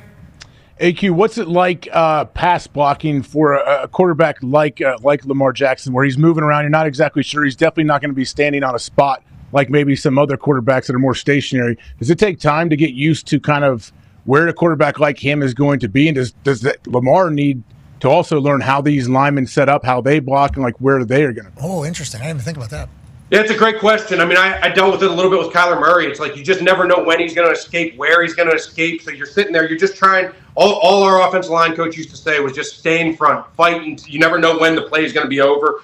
Obviously, early in my career with Roethlisberger, same thing. He'd always kind of try and create some magic late in the thing. But it was like with these types of guys, you just got to sit there and just try and cover guys up and stay on as long as possible because you never know. Because when they get those plays outside the pocket, that's when the big plays really happen. So it's like, at least when you go into the game and you know that this is the type of quarterback you're blocking for, you feel a lot better about the situation because if it's a guy that you're not used to doing that, now he's antsy in the pocket and he's moving around and you're not expecting him to do that, then, you have no idea where he's going to go and you might walk him right into a sack. But in this case, you know what he's going to do. So the whole goal is just stay connected at all times until the whistle blows. It's fascinating because it could certainly make your life a lot easier, but if you just are dumping guys into the quarterback because you don't know where the hell he's at, that's certainly not good for your profession. Especially with Lamar Jackson. Your ass is going to be out of there. I'm excited to see this young offensive line. They're going to be tested. Yeah. Massive moment. Massive. Listen, the right guard, they got, he's playing tackle. They drafted him as a tackle. He's that monster out of Minnesota a couple years ago. I don't know how you pronounce his last name. Faalele, I think it is. Oh, yeah, Faalele. He's 6'8". He's 6'8", 6'9", playing right guard. So throwing. Yeah, gonna put some air under it. It's also tough. I mean, those nose guards and D tackles, you gotta stay low. You gotta play low. Like on the tackle, the length is awesome. But being 6'8" and having Chris Jones coming off and getting up underneath you, hang on, boys. Hang on. Hey, dog, who's obviously a dog, but also in the passing, especially with the tight ends. Yeah. Like a lot of shit's going to be – passing window is going to be interesting to figure out. He's getting one in the back of the head tonight? Probably. Yeah. Can we bet on that? Is there one? They'll figure it out. Obviously, first game, too. We can't overreact to anything that we see this evening for either team, even though we most certainly will. Let's stay with the center of that Baltimore Ravens offensive line. Go ahead, Con Man. Yeah, AQ, for a guy like Linderbaum, how big of the improvement will he have between year one and year two? Do you expect him to have much more of a voice on that offensive line, especially because he is one of the few returning guys they have? And how much do you think that he'll have kind of a better grasp of Monken's offense as well going into year two? Yeah, I think as the center, I think especially with him, he's a smart guy. He had a heck of a rookie year. He's just going to continue to get better and better and better and better, and they're going to throw more at him. They're going to put a lot more on him. As you heard, with Jalen Hurts talking about Kelsey, all the responsibility that he had, it's going to eventually get to that with him where he's making all the run checks. He's changing the protection left to right. He sees the will-free safety coming, and they're running a Mike Stan protection. Boom, let's flip it the other way. He's going to be doing all of that stuff. The thing that I'm concerned about is when you have two good guards, and you're used to playing next to two good guards, and now you have younger, new, inexperienced guards, and I'm not saying, who knows, these guys may end up being absolutely phenomenal.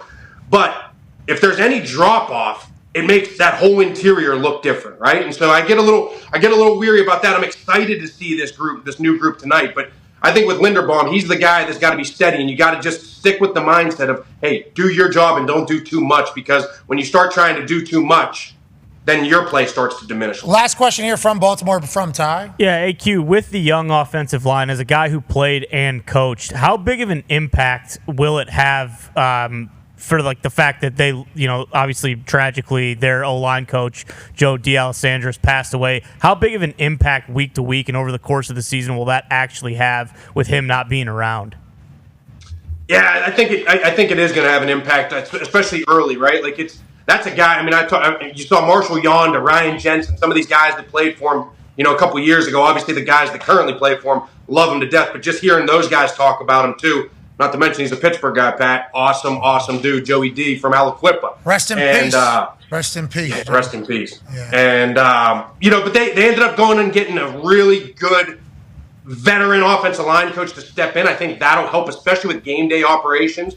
If it was just an assistant who maybe never been there before, game day operations are so much different than practice. So when you get a guy who's been there before, ran a room in the NFL on a sideline, and knows how to handle the game day operations and not talk too much and just kind of let the guys do their thing on game day, I think that's going to be huge. The fact that they went out and got a guy who was a veteran guy, been an NFL coach for 30 years in the offensive line. All right, we'll pivot away from tonight and talk about some other NFL stories. But before we do, jawline looks good, buddy. You've had a good offseason, huh? Oh, wow. 3 hours ago when we FaceTimed, I looked like I was a little rough around the edges, so I figured I'd clean it up for today. Yeah, an albino gorilla is what you looked like earlier, for sure. I mean, we're talking like full-on Army Ranger. Yeah, sure. Yeah. You know what I mean? He's been training in the woods. Yeah, back in the woods. Did the whole thing. But is this the first time you've seen the jawline in a bit because you had that beard? Yeah, it's been a couple weeks. I mean, I let myself go a little. My kids, I don't know if they're going to recognize me when they get home from school today. Where are you? Is this a new room? I don't think I've seen this room either. Have we ever seen this room? Yeah, it's the back guest room. The wife is on a phone call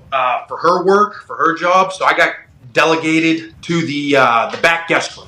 That's a nice guest room, Mary. Yeah, it's a good guest room out there. How is fam? Fam good? They're excited for football season to be back? Fam is great. The wife is ready for me to get out of the house for a couple days and come see you boys. She's excited because when I'm around somebody too long, it gets a little dicey. Yeah, certainly. All parties involved. It's nice. The time apart makes the heart grow fonder. That's right. That is kind of how it all goes for some relationships. Not all, but some. Coach Pagano has a question for you, AQ. That's certainly the case in my house, too. Tina couldn't wait for me to get out, AQ. So Cam Jurgens gets the start now. Got to replace first ballot Hall of Famer Kelsey over there in Philly. How concerned are you about Cam getting in there? I don't know his history. I don't know how much playing time that he's had. I don't know what he got this preseason. But from a communication standpoint, identifying the mic point, changing protections, we all know how much Kelsey was involved in that and took all that stuff off of Jalen Hurts' plate. How concerned are you? Should we be worried about that? And then the best short yardage play in the history of football, the tush push. Is that thing going to be an issue?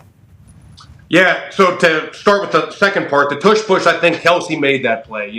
We'll see if Cam can do that. But getting back to Cam started some games at guard last year, which I think will only help his development at center. And for me, when they drafted Cam Jurgens, I started watching some of the preseason games a couple years ago. I was like, oh, they just went and got a new Jason Kelsey. So when you watch him, he's going to be doing all the same stuff. He's pulling, he's athletic as hell, getting out in space, doing all the same things. He finishes people like Jason did. Will he be the same player? That's a tall task. We all get that. Jason's a Hall of Famer. He's a stud, absolute animal. The biggest thing that you spoke about there was the communication. And when you're playing center, obviously you can physically be a great player, but the communication aspect is everything, right? It's everything. And especially for a quarterback that relies on that, Cam is going to have to really, really, really help Jalen out with that, and I hope he can pick that up, and that's the biggest thing. But physically, I'm really excited to watch Cam play because he reminds me a lot of Jason Kelsey. Is he one of these guys, tip of the ball, look around? If he is, I don't like it one bit. Tip of the ball guy, look around? I hate the tip of the ball stuff. Can we get it out of the game? You think it needs to be eliminated from the game? I think it's got to go with the Guardian caps. Well, we learned yesterday. They're not they got a helmet. Roger Goodell said there's already a helmet that has a Guardian cap safety thing already put in there. And then I heard Kyle Granson say, I'm wearing this to save. Slosh.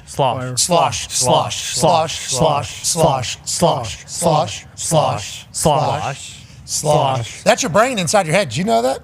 Yeah. Did you know that Kyle Granson? I do know. Now you do. And all those little, and we all know that A.J. Hawk was way ahead of time. Him and Owen Schmidt. Yep. Yeah, and also A.Q. Shipley were the first ones to put the Guardian caps on their helmets during games.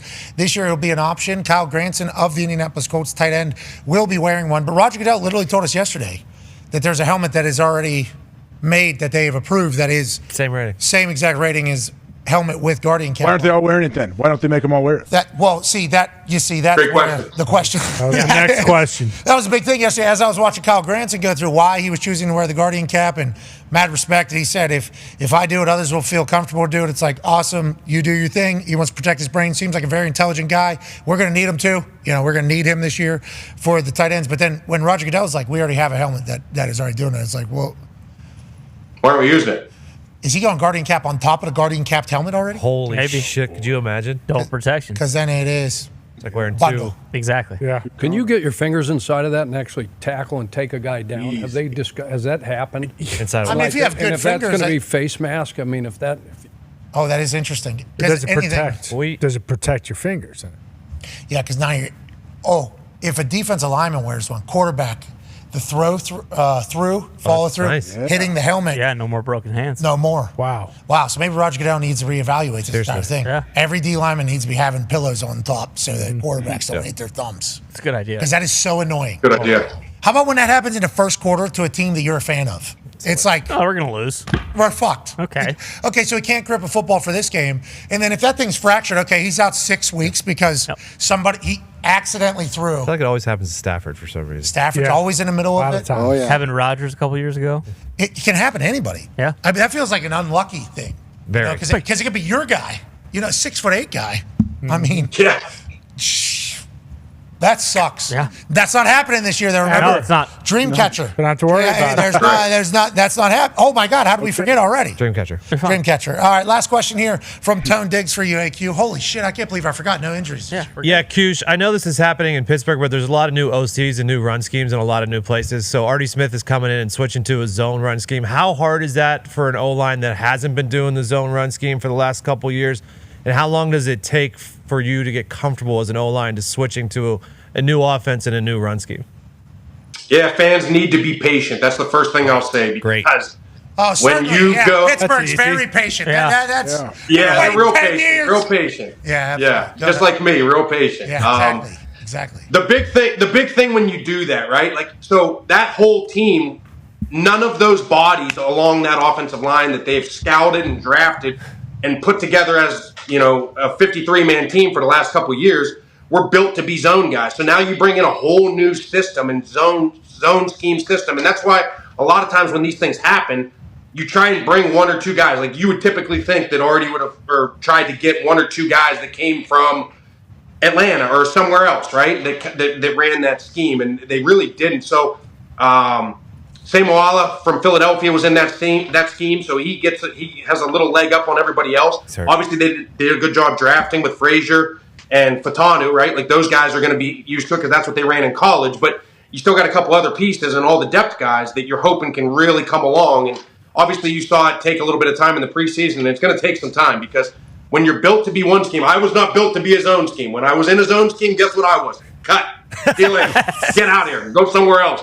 Go somewhere where you're meant to take somebody one-on-one and drive block, right? Like, that's what I was built for.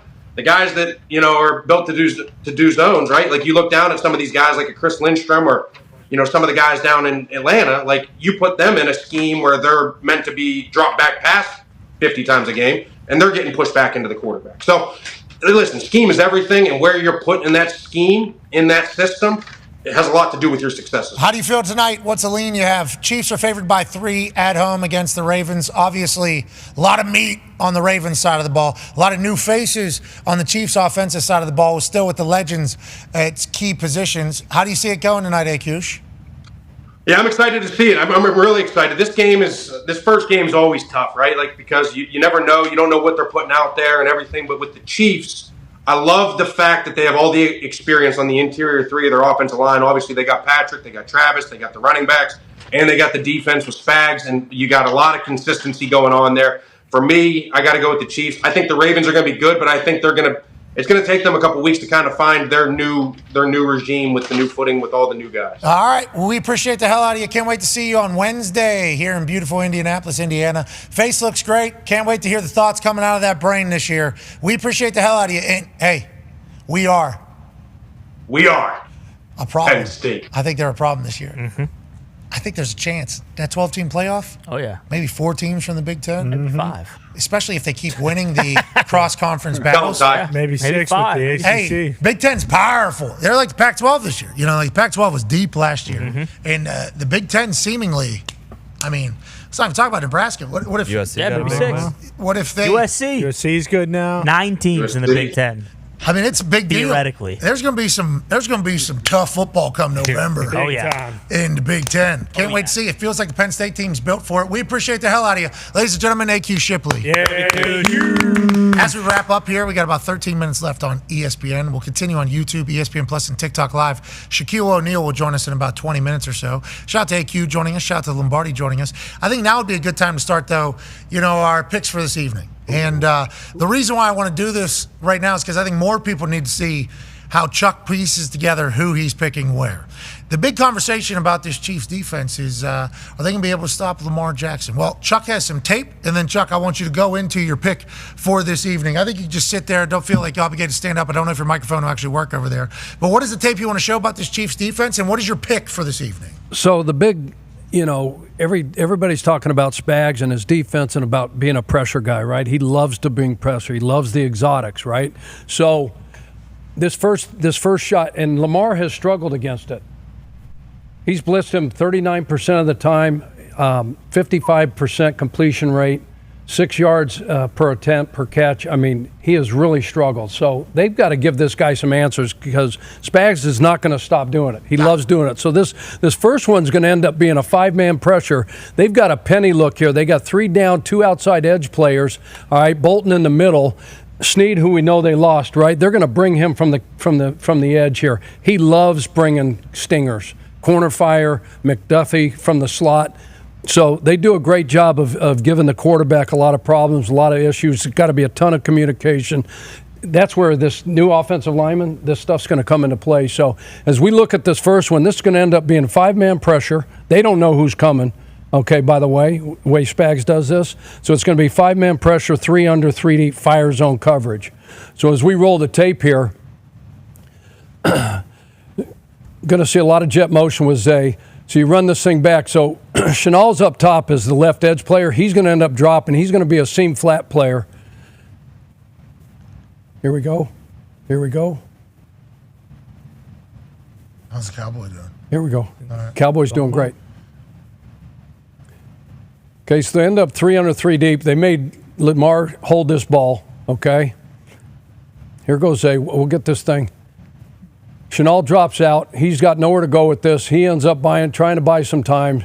They get pressure on him. He's got to eat this ball, throw this thing away. So 5-man look. Guy ends up dropping. They think he's coming. They bring the corner, causes some confusion. The coverage causes some confusion. He doesn't know where to go with the ball. Let's go to the next one. This next one is actually going to end up being a cover 0. They're going to end up bringing 6, playing 0 behind it. They play too high look, this too high shell, so he doesn't know that. He's got to figure out who's going to come. So we just talked about McDuffie coming off the edge, so they bring McDuffie off the edge. They end up playing 0. They end up getting this guy who ends up, they're going to green dog the back. They could use the deep safety in Justin Reed or the extra linebacker that ends up not blitzing. So this causes some havoc. Chris Jones dog walks, okay, the left guard back, lands him in Lamar's lap. Okay, and he ends up eating this one, throwing this one in the dirt. So this is like live by the sword, die by the sword. So the next one that we're going to see, because he's going to have a lot of success. So when you do this kind of stuff, you got to be willing, okay, and your head coach has got to be on par saying, okay, we may give up a few too. Because when you play a guy like Lamar, you have to be so disciplined with your pass rush lanes, whether you're bringing 4, 5, 6, it doesn't matter. Because if you got guys with their back turned and they're running man coverage behind and he gets loose, he's either going to throw the thing down the field, which we're going to see here, or he's going to run for a bunch of yards. Now, and they'd use a spy as well. Can't have your back turned to Lamar Jackson. Yeah. So here we end up bringing 6. Drop a nose tackle. All right, and this one ends up being another fire zone concept. He loves this deuce fire zone concept. Okay, and what that is, if I could pause this, you're going to end up with 5 rushers, 4 deep, okay, and 2 underneath. One guy's going to drop to number 2 to one side. They don't know who that's going to be. The other one's going to wall 2, and then your corner and your safety on each side. It's like a palms or a quarters concept. Of course. So if 2's vertical, and you're going to see up top they run an 87 concept. If 2's vertical, safety stays over the top of 2, corner stays over the top of 1. If 2 goes to the flat and 1 goes vertical, safety will climb high, corner will sit, and a lot of times you get a quarterback to throw in a trap coverage. So he's bringing pressure while also manipulating the view for Lamar Jackson. Absolutely. Spagnuolo, this is a Spagnuolo defense classic. Absolutely. Active defense, Spagnuolo defense. So you got a bunch of guys up there trying to figure it out. Drop the lineman out. You got a wall here. This guy drives underneath, so Snead down here can settle. Watch the route up top. So we get 2 verticals, so they're going to pass this 87 route off. They get it covered. But now he goes around. So what happens here, when you have your shot on this dude, Chenal misses here at the end, and Lamar's going to make a lot of guys miss when you do this. You got to get them on the ground, and if you don't, then it's hard as hell to cover for 2 seconds, 2.5 seconds, 3 seconds. But when this happens, and now you're trying to plaster, there goes Zay Flowers. He turns it up the field, and you give up a tud. So, live by the sword, die by the sword. Spags does a great job. In the AFC Championship game, Pat and guys, 20 times he went after Lamar in that AFC Championship game. He was 8 of 18, completed 44% of those passes, 6.9 yards per catch. So And they he stopped has running struggled. completely. Yeah. They stopped running the ball completely, which you've talked about. Everybody has talked about with this Baltimore Ravens team. Is that because of what Spagnuolo did, or is that because they just got out of sort, you think, the Ravens? No, I just think they got away from their identity, and it wasn't like the game was out of hand. It's a 10-point game. It was 10-3. So I don't know, because the looks, maybe the confusion, maybe lack of breakdown in communication. They said, hey, let's throw the rock. Maybe it was you give the quarterback a run pass option. The looks said, okay, get out of the run, go to the pass play.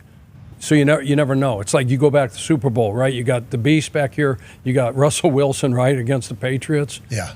And you're this far from the goal line, and you give the call. You put a call in there, and you give the quarterback an option instead of just saying, "We're running the Beast." Yeah. Okay, and there's no option. Just hand it to him. If we don't get it, we don't get it.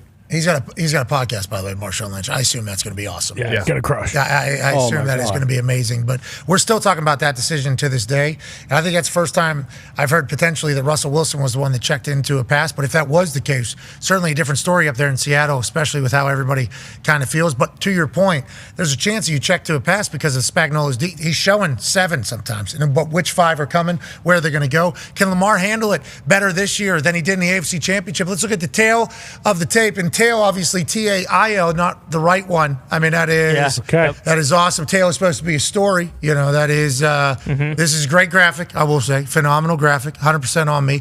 But the dog tail of the tape here for the dogs that are playing tonight in the Chiefs and the Ravens kicking off the NFL season. What do we need to look at and pay attention to here, Chuck, whenever you're looking at who you like, who you don't like? Well, even though Harbaugh, you can see, you know, opening week 1, he's 12-4, and I think that is against the spread. So he's been really good. But what him and Lamar haven't been good is against Andy and Pat. Okay, they're 1-4. Both quarterbacks 5-1 in opening week. They're both good. You look at Mahomes in those 5 games, those 5 week 1 openers, 20 touchdowns, 1 interception. Lamar's 12-2. Whoa, hey. All right. So last year, the numbers, total offense are pretty much the same. 370 for the Ravens, 351 for the Chiefs, 6 and 9th respectively. Total defense, you can see where they are. Chiefs were 2nd, Ravens were 6th. Remember I mentioned, I don't know, we were talking earlier, right? The Ravens last year, this is big. They were number 1 points allowed, number 1 in sacks, and number 1 in takeaways. Yep. So that's really difficult to do. But Mike Lombardi talked about it. We talked about it ad nauseum. Okay, you lose those 3 coaches on defense, the signal caller, Weaver and Denard Wilson down at Tennessee. They're both coordinators as well. Communication stuff. It may take a minute to get this thing rolling. Pat Queen's gone. Clowney's gone.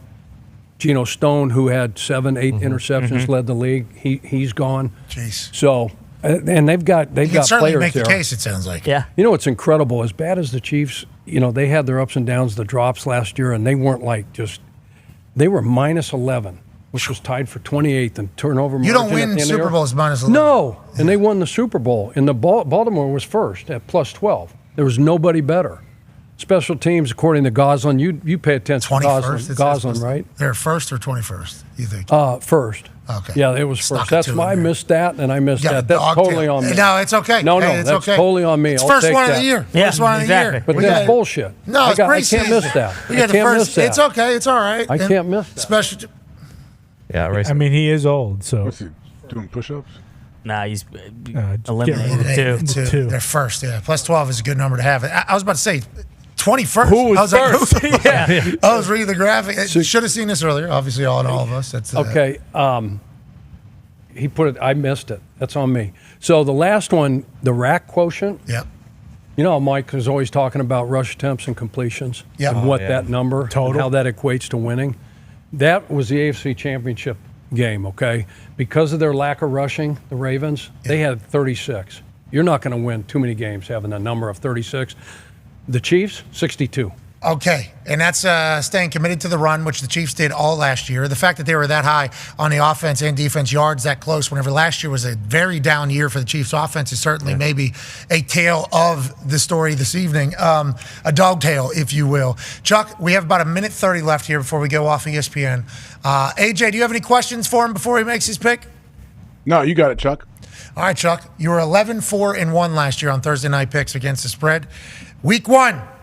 Ravens, Chiefs. Chiefs favored by 3 at home. Chiefsaholic just got sentenced to 17 and a half years in prison. Who do you like tonight? You know, I love Baltimore. Spent 4 years there. Love Harbaugh. Love that whole organization. I think this Zach Orr is going to be a rock star in this league. But you got 3 new offensive linemen. You're going on the road. Communication is going to be an issue. AQ just talked about that. You're going up against Andy Reid. You're going up against Pat Mahomes. I am not. Okay, regardless, you can't bet with your heart in this stuff. No, right? absolutely okay? no heart, no soul. Ever. I'm laying the points. I'm taking Kansas City. I'm going to trust Spags. I'm trusting Coach Reid, Pat Mahomes. Kelsey was 11 targets, 11 catches in the AFC Championship game. He just got and a ton. Yeah. And Kyle Hamilton is an absolute weapon. Yeah, okay, he is unbelievable. They're going to play 3 safety scheme. I'm going Chiefs. All right, Chiefs -3 is the official pick for the man who won 11-4-1 last year on Thursday Night Picks. He likes Chiefs -3 at home on Banner Night. We can't wait to return tomorrow, live on ESPN. I'll be in the big house, I believe. Oh, yeah. Can't wait to overreact to everything that happened tonight and then project what's going to happen all weekend as if we know. We don't. You're the best. Be a friend, tell a friend something nice. It might change their life. Nailed it. Well done. Yeah, that was Well Well done. done. We got it. Way to go, you. You got a lot in there. Yeah, that baby You Chuck. didn't get scared. I told you there was a minute 30. You still put your stats out there instead of just being like, rah, rah, rah, quick. Yeah. I thought you did a good job. That's real TV of you. Real TV of you. I appreciate you. I could feel it. I knew we were getting close. I couldn't hear it. No, of course But not. I felt it. Chiefs -3 is who Chuck is taking. AJ, is that where you were leaning before the show? And after listening to what he just said, does that sway you at all? I was leaning to the Chiefs. Now, Chuck definitely helped me put that over the edge a little bit, but I did want to ask him, but I wanted to give Chuck the full 130 before the hard out. Like, do you think Spags is going to try to take advantage of those young, new offensive linemen in there and almost bring more pressure than he has in the past? Absolutely, because he did it in the AFC Championship game, AJ. I mean, 20 times in that one. And It's going to be loud as hell, too, Chuck. That's a huge deal, right? Absolutely. It's going to be – that place is such a great venue, and it is so freaking loud. Even when they sucked. Yeah. They got people robbing banks to go watch. Like, that's a part of their fan base. Like, their fan base is the real deal. Oh, yeah. And they understand. They get it. Smart That's fans. his DNA. That's who he is. That's who he's always been. So, yeah, he's not going to back off of that. And I'm not saying Baltimore is, and I'm just saying tonight's game is in Kansas City. It's a banner night. The energy is obviously going to be palpable. It's going to be through the roof. And they are a smart fan. They know when. They know how. They know why they're making noise. It's like, that's a real home field advantage, especially whenever Patrick Mahomes starts doing his bullshit. Yeah. Whenever he starts rolling. Yep. Whenever he gets going, and Travis Kelce, whatever the hell he's going to do. And then if Stone Cold Chris Jones has one of those blow-up tackles that he just had right there, I mean, that place would be a buzzsaw. That place would be a buzzsaw tonight. So, Spags, when you guys had him on last year and he talked about his chess pieces and the football IQ of that defense, that's why he can do so much. Those guys are really good athletes. They're talented football players. They got great instincts, but they got big brains. They're very, very smart, and they can play. They got flexibility. They can do each other's job. He can move those guys around. It was always, complex you, simple me. So what he's doing is really simple for his guys, but for the offense and 3 new offensive linemen inside, complex as hell. Yeah, so that is something he did tell us. He said most teams that I've coached have 1 or 2 guys that are like could be coaches on the field or whatever. He said all 11 guys are like that. They lose a couple key studs, obviously. They're able to replace one with somebody they already have, somebody new coming in. Like, he feels the exact same way, I'd assume? Like, that is how a defense coordinator would feel? No question. And Snead's gone, right? So keep an eye on, Jalen Watson, 35, who we Charger game a couple years back. Yeah, we're checking 35. Yeah. Got a pick, though. Pick 6. Pick 6 hours later. Yeah, we learned, though. Hey, you adapt, we overcome. Yep. Journalistic standards. Razzie Johnson. All right, and Joshua Williams. Those are the 3 corners that they drafted. 2 were 7th-round picks. 1 was a 4th-round pick, 2022. So it's going to be by committee in the back end, but we'll see how they hold up against those, who is it? Zay Flowers, right? Bateman and Aguilar. Yep. The 3 studs, right? It's going to be more middle of the field, right? Mark Andrews, likely. All right, let's move away from that. We'll get back to that in the next hour. We have some breaking news out of Cincinnati. Jamar Chase going to practice once again in pads. That's our dress and suit. That's good. And then also Bengals media is not allowed to film the players walking across the street in front of cement trucks to get to practice anymore. Okay. This is potentially our fault, and we would like to let everybody know we thought it was cool. We thought it was a little novel. Yeah. Hard nose. Yeah, we thought it was old school. JJ said he would take his kids there. Yeah, well, that is exactly potentially why. Maybe the front office heard we shouldn't be telling people exactly when they are, where they are, right? Yeah. Because that could become a little bit of a situation security issue. They're like, no, nobody would ever do it. And then JJ gets on and I would go down there. Yeah. I take my son Get out your of kids school. out of school right now. Go down there. Yeah, stop the cement truck, please. There's a cement truck rolling in as Jamar Chase is walking to practice for the first day. And then now here he is back.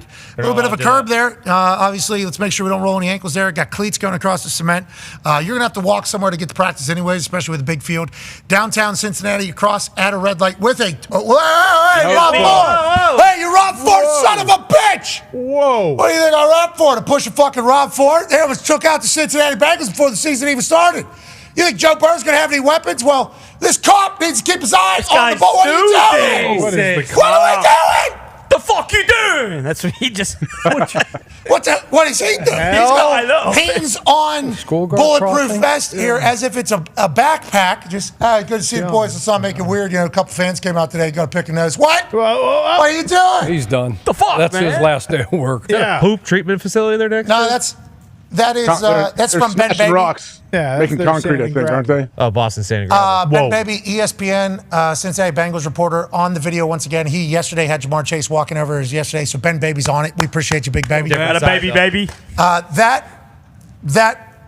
That rock plant there, and them walking across the street, and them just getting an indoor facility last year, and them selling TVs out of the stadium for $60 in the parking lot, all feed into a narrative that the Bengals don't care. Right. We would like that to be they're old school. Yeah. Okay, they pride themselves on that. They're an Ohio football team. Now, they're not going to pay a wide receiver with 2 years left. Okay, I don't care how many practices you miss. We're not going to set up a walkway that doesn't involve a Toyota potentially running over our two-star guys. No. We're going to build you an indoor facility just strictly because we went to the Super Bowl and we had to go to the University of Cincinnati and we were in between lacrosse practices is how we were preparing to win a Super Bowl. Obviously, we go on to lose that Super Bowl. Maybe if we have our own practice facility without having to go to the University of Cincinnati, we're able to get a little bit extra reps. Sure. They're coming into it, though. Sold the rights to the stadium. Yep. Indoor facility. Ooh. Joey B., T. Higgins and Jamar Chase survived a near scare here today, Heavy getting lockers. trucked by a car. Got a brand new locker room.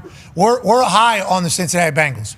We do have to talk about all these things that are very abnormal to the rest of a professional sports league that's worth billions and billions of dollars. And Bengals fans get upset about that. I think we're just trying to make it better. Yeah. That is all we're trying to do. Apply a little public pressure. And what the Bengals said was, public pressure can't exist if they don't have any fucking video. So shut them down. Cut that out. Shut them down. That's awesome. What a day for Bengals. That guy, What's it going to take? Like one of those guys get run over before they figure this shit out? Dude, what are you going to do? Dig a tunnel? What are you going to do? You'd like that, wouldn't you? Yeah, a lot of tunnels in Ohio, huh? A lot of from For what?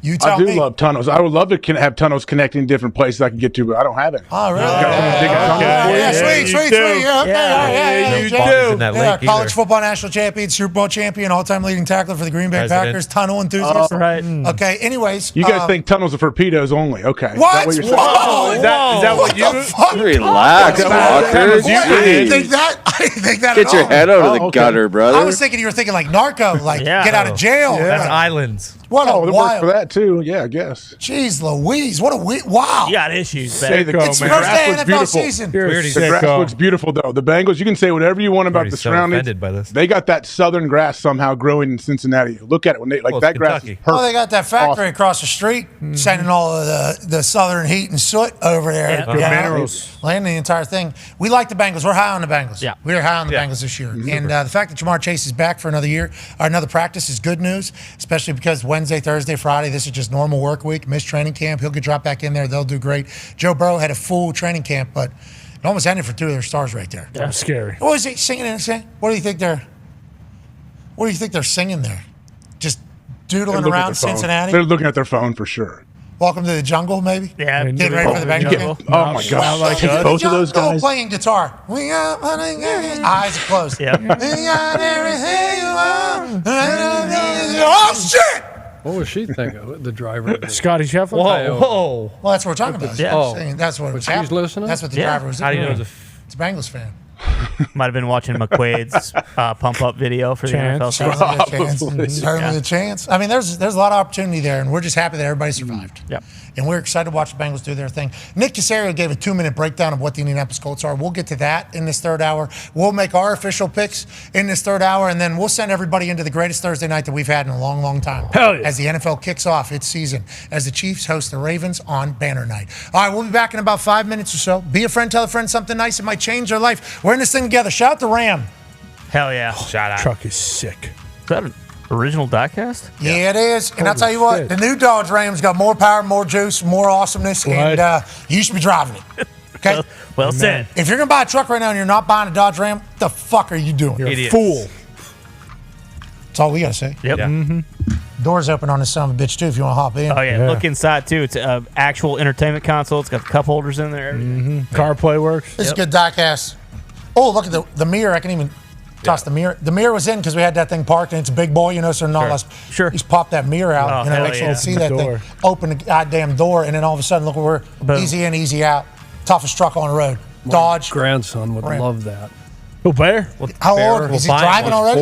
He's 4. Just 4 years old, you put him behind the wheel of a Dodge Ram? I don't think so. That's not smart. I don't know if he can handle that power. It's a lot of power. No chance. Ponies under there.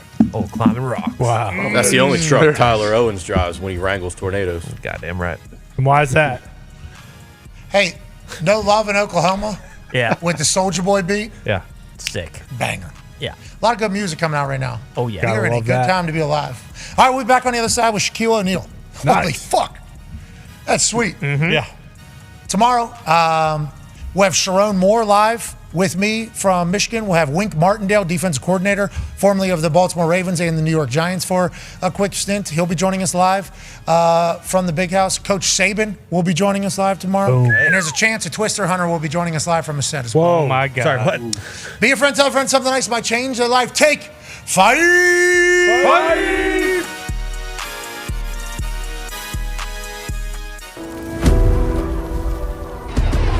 I had no idea what to expect whenever I came out here to Utah.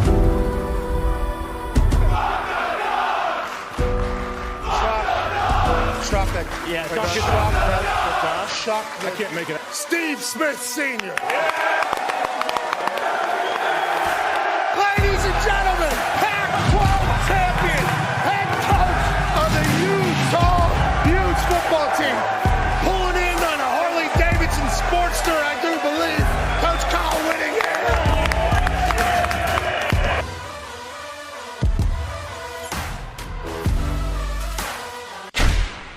Lot of blessings piling up that I ain't even wished for. None left over for y'all. I'm locking the fridge door at the crib, cutting hits. I read through the catalog, came to conclusion, no one's touching this.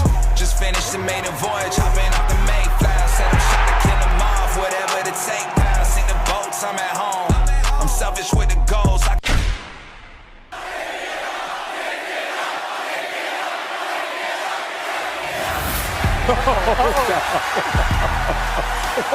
I mean, you got to do it. It is 34 degrees out here, and the back-to-back Pac-12 champions, mighty Utah student section, has been here in abundance. They've been loud, and today's a day where they showcase to the world that it's not just Mormons and soaking in Utah. No.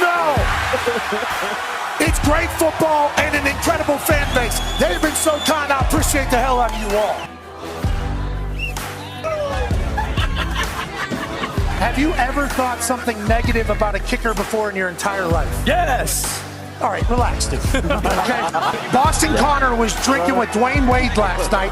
$225,000. Let's remember this day forever, Cameron.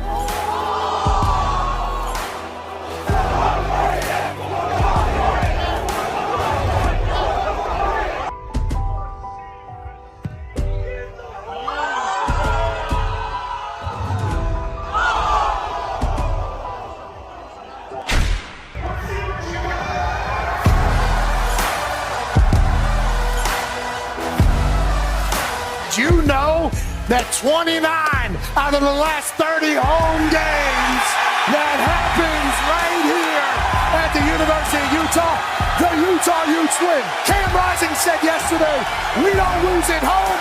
And today, they ain't losing. This place is going to be soaking in celebration this evening. You guys were absolutely phenomenal. This morning, you showed everybody that this is a town you don't want to play.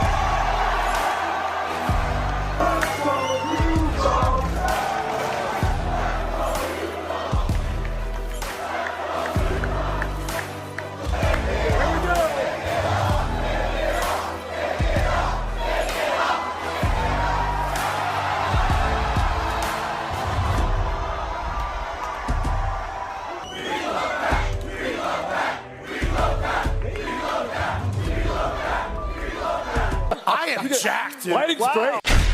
Hey, Why? let's go.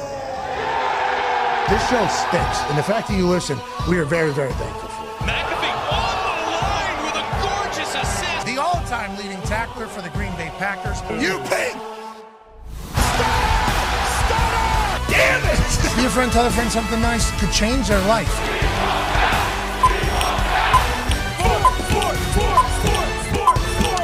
Hello, beautiful people, and welcome back to our humble abode, the Thunderdome, on this NFL Kickoff Thursday, September 5th, 2024. Hour 3 of the program starts now.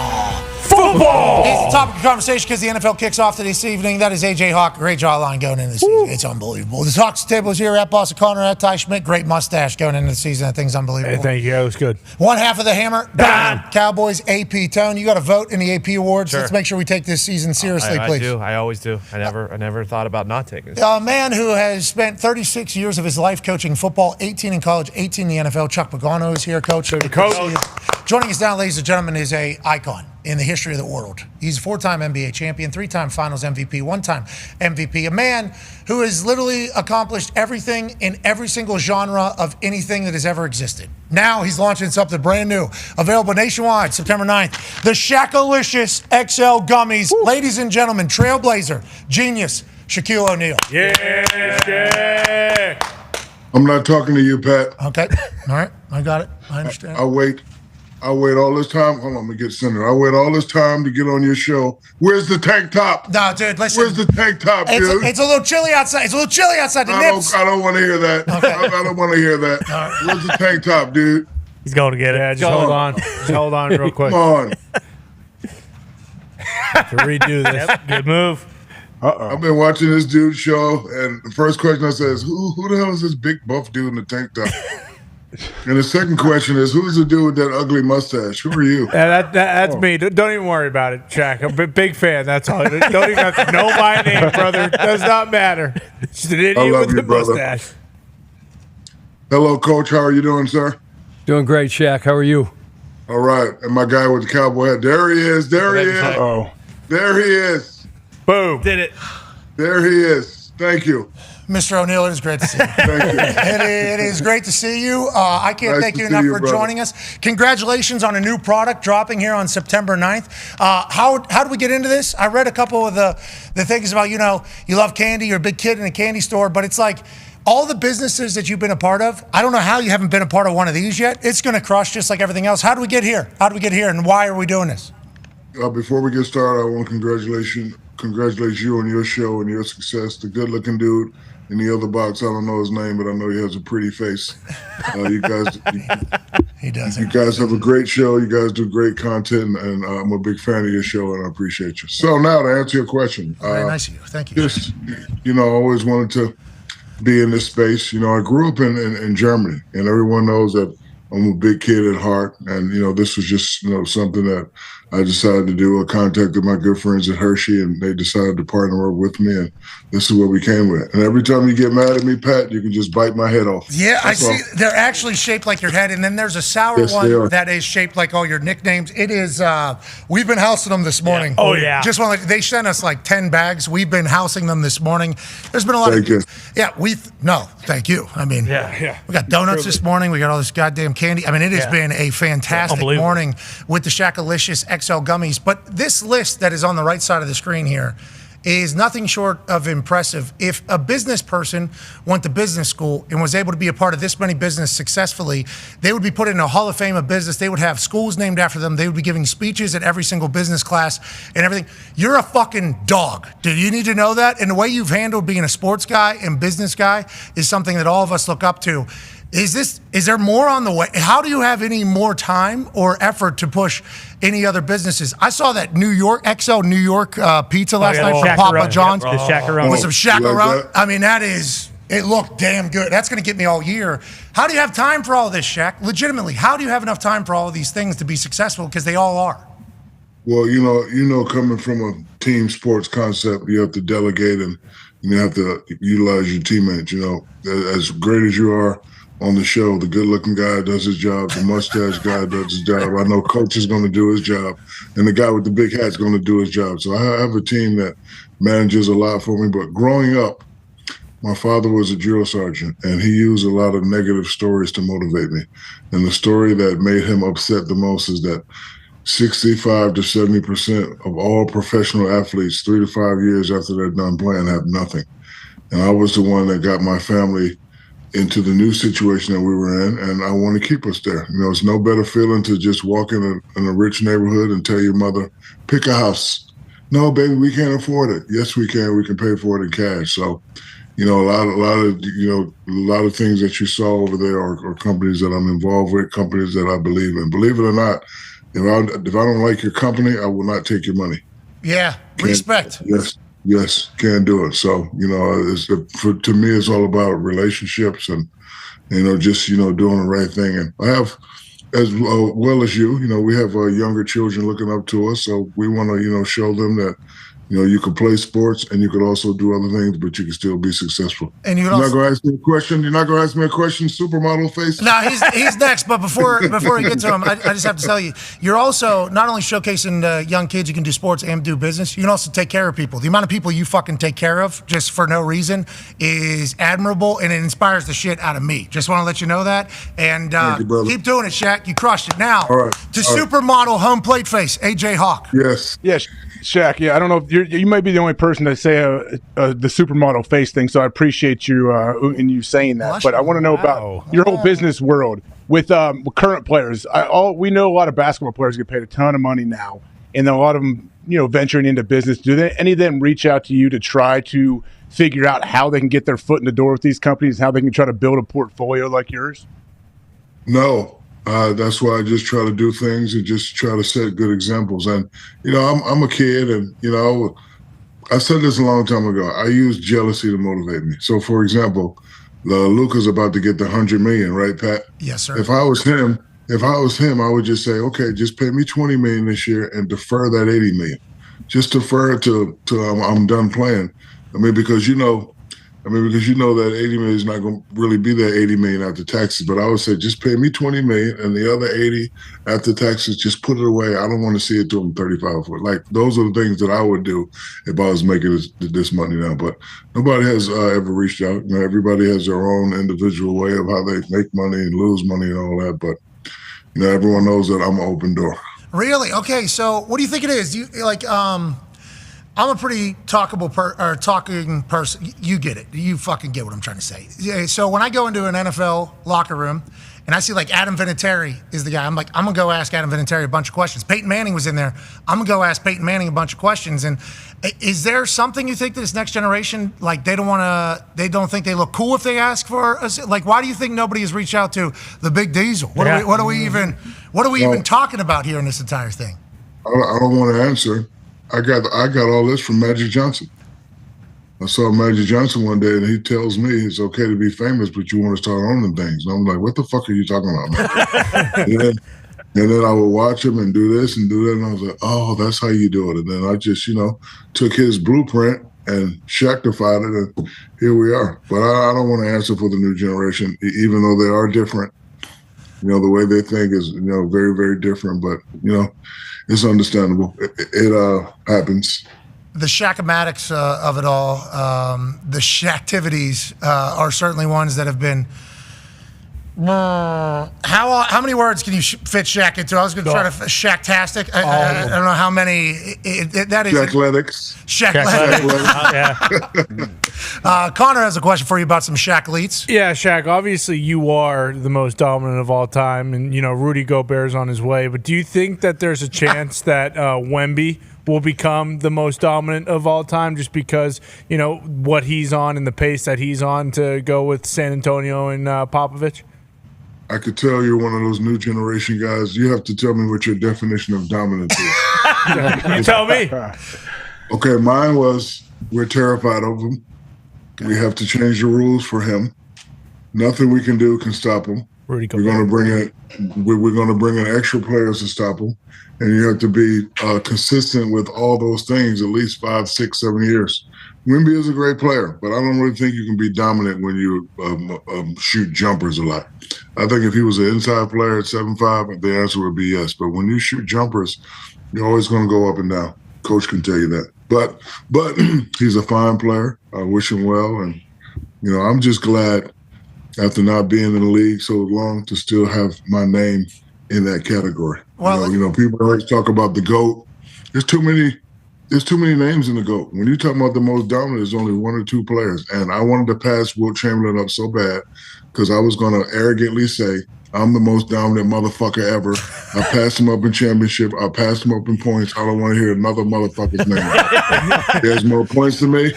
I got more championships. So Wilt, Shaq, I don't mind being like the GOAT. There's too many people. 3, 4, 5, 6, 7 people. My category, MDE, 1 or 2 people. And then as you're saying and talking your shit, rightfully so, they're showing highlights of you fucking just destroying people, just breaking backboards, teabagging people, just in like casually, just like pushing people. All those highlights just came to our head where you're talking, hey, you're MD'd us, buddy. Okay, you're MD'd us, always will be. Let's talk about one of the reasons why, I think the NBA is at the place that it's at. Just signed a massive, massive new rights deal, obviously is a big topic of conversation.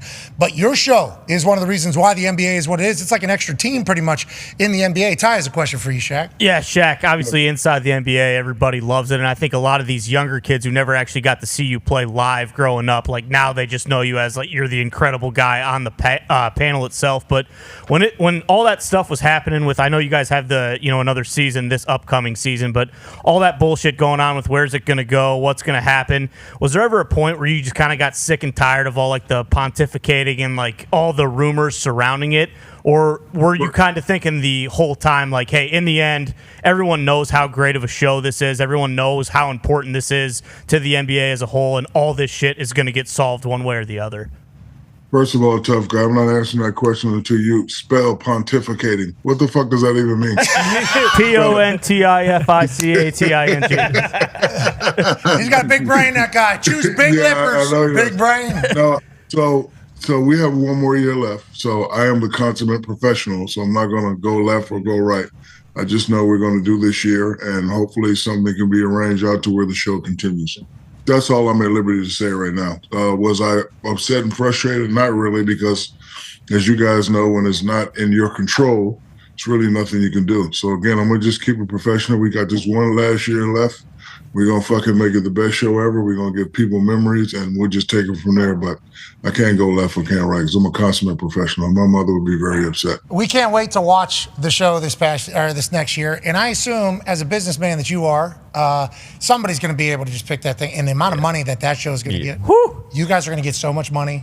Okay, do you see how much money they're spending on live content, let alone like the greatest live content in the history?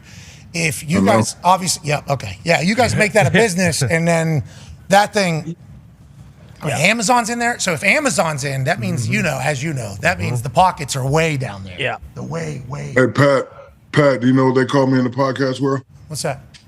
Shaq McAfee. Go get it all. Go, man. That's maybe my favorite thing I've ever heard in my entire life. Holy fuck. Go get it all. Tone has a question for you, Shaq. Yeah, Shaq, speaking of Amazon, you produced the Prime Doc of the LSU NIL athletes with Livy Dunn and Jane Daniels, Angel Reese, and others. As a businessman and an athlete, how was that? And what's your takeaway just from NIL as a whole? It was very interesting. And again, it just made me go back to, God damn, I wish I was this age. and even with the NIL, like, you know, I was having this conversation with my son. I was like, listen, you want to take the short money now, or you want to just work your ass off and get the long money at the end? Yeah. But I mean, because, you know, at that age, you want to reach success. But when you reach success and money, you get to that point to where you get kind of lazy, and then you have to be knocked around again, and you have to have a special. See, why do you think there's only a small number of guys that make it to the NFL, NHL, MLB, NBA? Like, some guys reach that pinnacle of success and they just stop.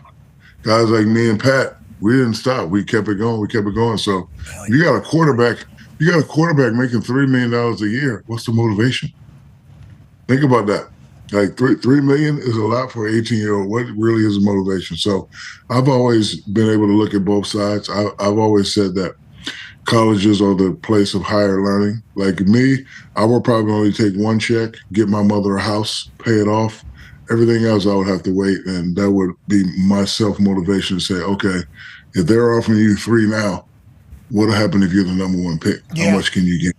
Shaq, that's your mindset, though, since you're a kid, I assume. Like, you've just thought, what'd you say, what was the line, AJ? Where other people's thoughts... Their thought process apexes is where mine begins, I believe you said? Yeah, your thought process is starting at the climax of others, thoughts and everything like that. I got a $40,000 loan out in college to have a good time. I was on full scholarship to kick, got a loan out, and I was... People say out of control. I would say I was very much in control. 40,000. Damn, you was rich. I got a Pell Grant for $1,500. Had to buy a used Bronco 2 for $1,200. Hell yeah. And had 300 ones. And I used to walk around campus with this big knot like I was rich. Yeah, absolutely. Rubber band. Yeah, absolutely. You got to do that down at LSU, of course. But that was like a 37% interest rate on that loan that I got out. Yeah. So yeah. But it was overnight, 2 a.m. I actually put the call in. Right. Call Sally McAfee. Hey, need you to approve this. Just sign off on this thing. If I don't make it to the NFL, I'm in debt like everybody else. If I make it to the NFL, we're signing this thing off immediately. My mom's like, that's a very high interest rate. It's like, fuck it. We're going to have a good time here. And I couldn't even imagine millions of dollars for 18-year-olds from some of the places. No. Like, legitimately, I could not fathom it. They got to be much more mature than I. Speaking of young guys in very, very pressure-packed situations, Chuck has a question for you, Shaq. Hey, Shaq, I looked at the computer today. I think the NBA calendar gets ratcheted up towards the end of this month. I think September 24th is when things start to get going. What's the state of affairs down with the Lakers right now? JJ Redick coming in there as the new head coach. How involved are you, if any, and how involved are you, and do they have you? Because what you've done is absolutely incredible, not only on the court but off the court now as a businessman. You have so much to give to so many young people. The people that will listen, do you have a chance to impact the people on the players on that roster and the young players, especially on that roster? The answer is no, Coach. That is the LeBron show. LeBron is in charge over there. Makes sense. I think, shame on me. I think personally, they're going to have a rough start. And what I mean by that, as a coach, it's all about respect. And, if I'm a guy that's played 7, 8 years and I'm getting a young coach who I think I was a better player than, it's going to be a level of, disrespect there. LeBron and AD will do a great job of keeping everybody in order. But, I always said that if you really respect your coach, you really go out there and play hard. I was fortunate to play for the Phil Jackson and the Pat Riley because I knew they knew what they were talking about. Right, all the other coaches, no disrespect to them, like it was moments of time, like I don't know if that'll work. But when Pat Riley says, "Okay, down by 1, you run this play," you run that fucking play. Because when I was a kid, I seen him win 5 in a row. I was playing against the Chicago Bulls when they swept us and they won 3 in a row. Then Mike left and came back and won 3 more. So when you get coaches like that the antennas are already up. So my thought process is, will the antennas of the players be up when JJ Redick talks? We don't know, but we shall see. They're calling him the next Pat, right? Isn't that he's got a lot of Pat? Stop it! Stop it.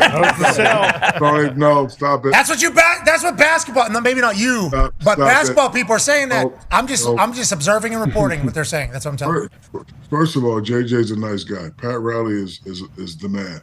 So imagine you come in and fucking JJ Redick starts yelling at you. It's gonna be a fucking fight in there.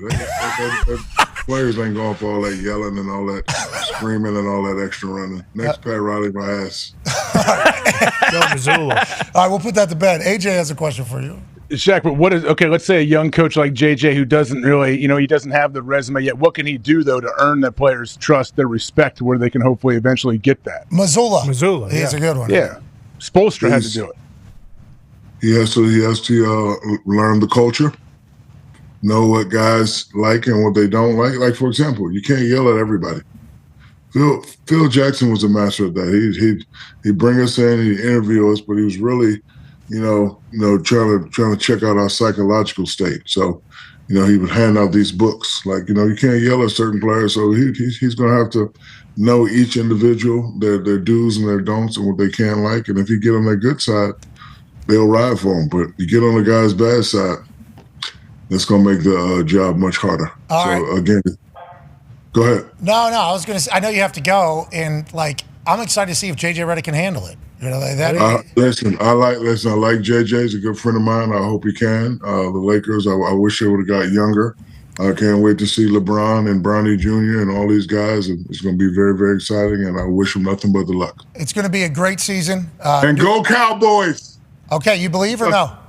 Yeah, I always believe. Ever since I was a kid, and I used to tell people that Too Tall Jones was my father. Yes. How close do you pay attention to the NFL, or just follow Cowboys? I just follow Cowboys, the 2024 Super Bowl champs. You want to put some money on that? Sure. I would. You do? Yeah, I would like to. How about percentage of this company? Yeah. Deal. Sweet. The Shaqalicious XL gummies available September 9th nationwide, and they're actual pictures. They're actually his head. They're actually his head. I don't know if you're going to dabble into the edible department with this particular design, but I hope you will. No, I am not. I am a role model. Stop it. Role model. It's medicine. It's medicine. Stop. It's medicine. I don't do that. Stop. Well, hey, appreciate. Here's to you. Cheers to your next business venture being a smashing success. And it is. Hey. It's a winner. Moist. Yeah. Good texture. Good flavor. Yeah. We had 1,000 of them earlier. We'll continue to do it. Ladies and gentlemen, icon Shaquille O'Neal. Thank you, buddy. Yeah. They're very good. Oh, yeah. Yeah. Fire. They're very good. They taste good. They have good texture. That's what it's about. Some of these I'm not a big sugary guy, like the sugar candies guy. I'll dabble with the Gushers every once in a while. Yeah. Sure. I'll fuck around with the Gushers. Sure. I see a Gusher and it's laying there, and I want to eat something. I'm like, yeah, I'll go a little nostalgia pop here. Why not? I'll let this thing fucking burst all over the place. Oh, yeah. You know what I mean? In your mouth. Fruit in your mouth, yeah. Yeah, and burst in your mouth. I'm not a Gushers guy. No, I take it down completely. Actually, it's bursting inside. What? Bursting in your gut. You're ingesting it. Okay, all right. Bursting your guts inside. Fruit by the foot, I'll fuck with every once in a while. But I'm rolling that whole thing up. I'm putting it in as one. Yeah, as a ball. I'm more of a chocolate, type of human. I'm more of like a Oreo Reese's, stick. Oreo. Yeah. No, not Oreo stick. sticks. Not sticks. Yes. Chocolate chip cookies. I will eat the sticks over a sugary snack. Boom, because they're so fucking good. No, because I'm so far that taste bud got like Reese's over everything. Double stuff Oreos over everything. But if it's snack size thing, I will take the 6-pack little basic regular Oreo over everything else. Okay? Just so we're Kit Kat, dabble. Snickers, okay. Ice cream one's the best. Oh, so good. Ice cream sandwich. Yeah. Ice cream sandwich I'll fuck with because it's cookie. Cookies and cream ice cream is what I'm going with. Oh, the cookies and cream sandwich. The big one. So good. With the ice cream in Butterfinger. I don't fuck with the Butterfinger because it's too much. It's its own thing. Yeah, it is its own. You got to be in the mood for it. It's kind of like the Christ checks. It kind of goes up to the top of your. It sticks to the top of your mouth. Yep. Yeah. And I'm not big on that, but. Drumstick. What's that? Loved it. okay with the drumstick, but what's that? What's that one I like? The Oreo sticks. No. Dippin' Dots. Dirt. Dirt cups, Dunkaroos. No, it's Ben and Jerry's. I ate like 10 of them. Oh my God! I'll find it on my DoorDash. Not the milk. Is it cookie dough and? It's the greatest ice cream I've ever. Not half baked. It's the greatest. It's the greatest of all time. Half baked is. It used to be. Half baked. It used to be very Milk and cookies, Ben and Jerry's. The cookie dough bites from Ben and Jerry's. Oh, those are top I will tier. destroy an entire bag in a sitting. Goddamn DoorDash. Dirt something. Buy dirt. Ben and Jerry's. No, that's the song. Oh shit. I'm telling you, man, Dippin' Dots need to find a way to cross over. To what? There they are.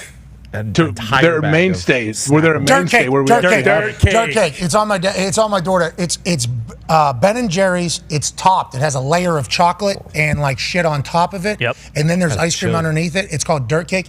Best ice cream available. Are there gummy worms on top? The people make those with like gummy worms in the dirt. Now, once again, they'll be adding the sugar snack into. That's a dirt cup. Which is what I'm kind of. Yeah, dirt cup. Dirt cake is the Ben and Jerry's. It's the best. So if I'm dabbling into the sugar world, I'm normally quick in and out. These are pretty good. Yeah. These are good. That's the. There it is. Oh boy. Okay. Wow. I play games. So that top right there. Got Jimmy's on the top. So that it's little chocolate parts. It's Oh. not. Yeah, it's not. You sure? Sprinkles. You put that in a microwave about 10, 11 seconds. Sure. Softens it.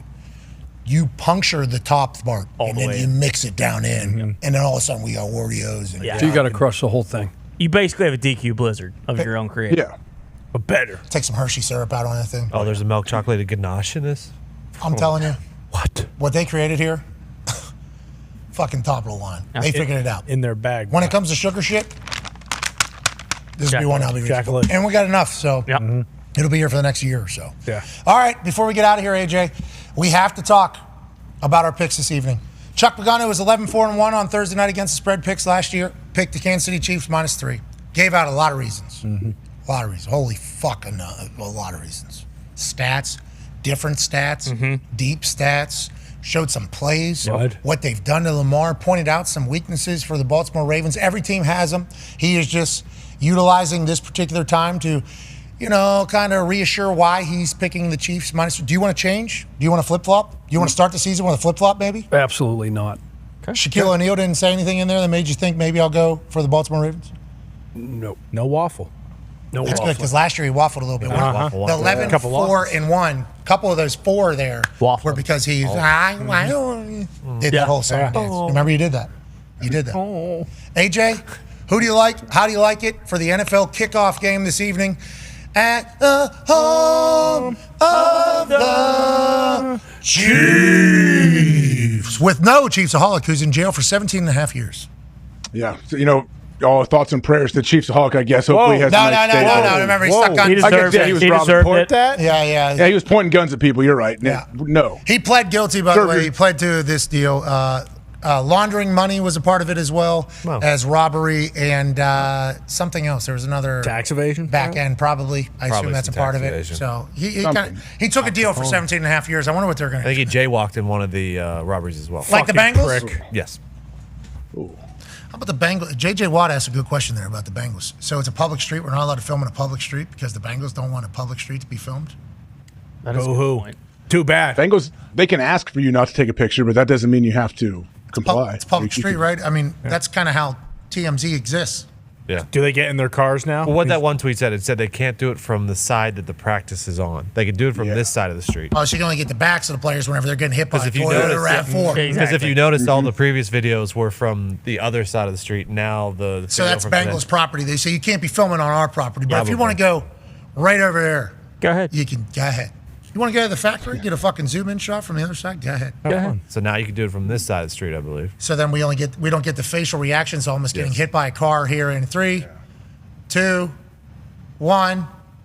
Toyota RAV4. Can you imagine the security they have to have around that practice facility, off the bridge, off a hotel, off this, off this? I'm sure they do, As yeah. much Yeah. time. I mean, guys film if they everywhere. were It's desperate. everywhere. Yeah, I'm sure they do. They probably got like. You can film from your car. Selling TVs. I've driven by in I'm my sure car. they You got can film. lots of security. You say you It's that drive. bad. It's that bad, right? The ramp, right?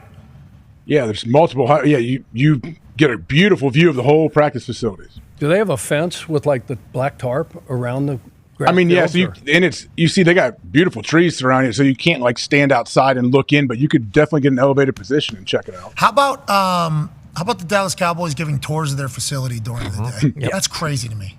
Like if Mike McCarthy's being asked to prove it this year, he's on the last year of his contract. The next head coach would have to be a Dallas Cowboys person, right? You would think. Because you just go in there and like, all right, here's the deal. This is what happens. Wednesday, install meeting.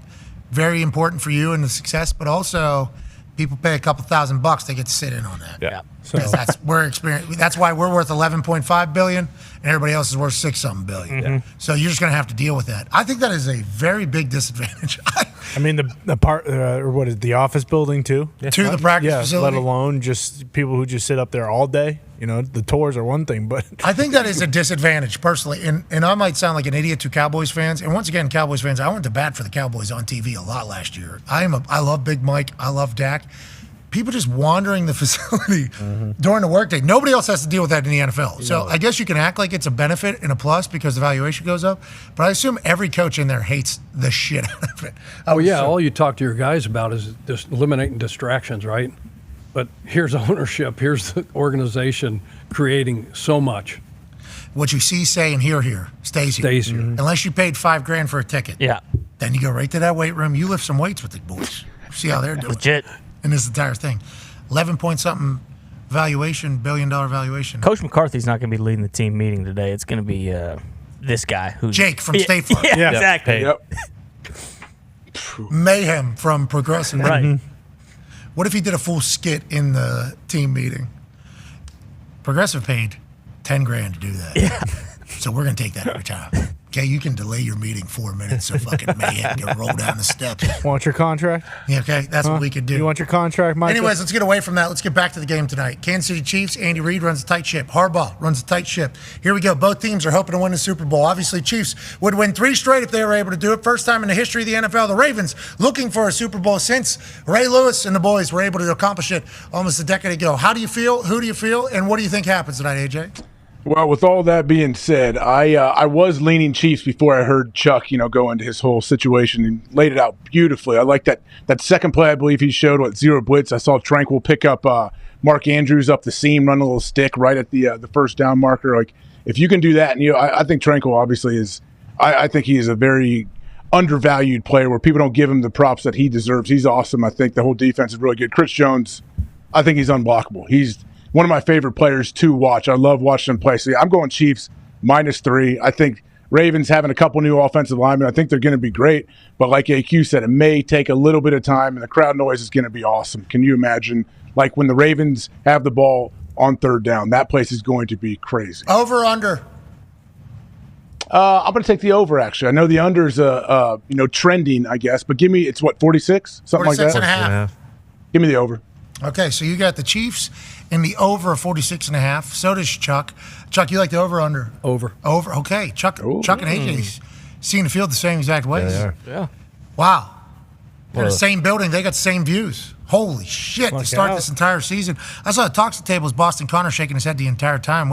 You're a Ravens guy, it feels like. Well, I wasn't shaking my head the entire time. I don't think we're fully grasping what Lamar and Derrick Henry are going to look like in the same backfield together. It's going to be so cool, the photos. It's going to be crazy. Yeah, like the photo and just like the things they can do. Like what if they do just run the read option up and down the field the entire game? 52 straight times. But what if they read option? Because that could work with Derrick. Like we talk about, last year with who was it? Was it Jalen Hurts against the Niners? Where like that read option's so tough because you're holding Fred Warner. Like with Lamar Jackson, it'd be a different animal doing the read option. And 3 points is a lot of points. And look, I get they're going for their 3rd Super Bowl, but they lost last year on opening night against the Lions. Like there's a long season ahead, and it feels like if this game means more to one of these two teams, it'd be Baltimore in my mind. Tone Diggs, where's the money at for this particular game? It's on the Ravens.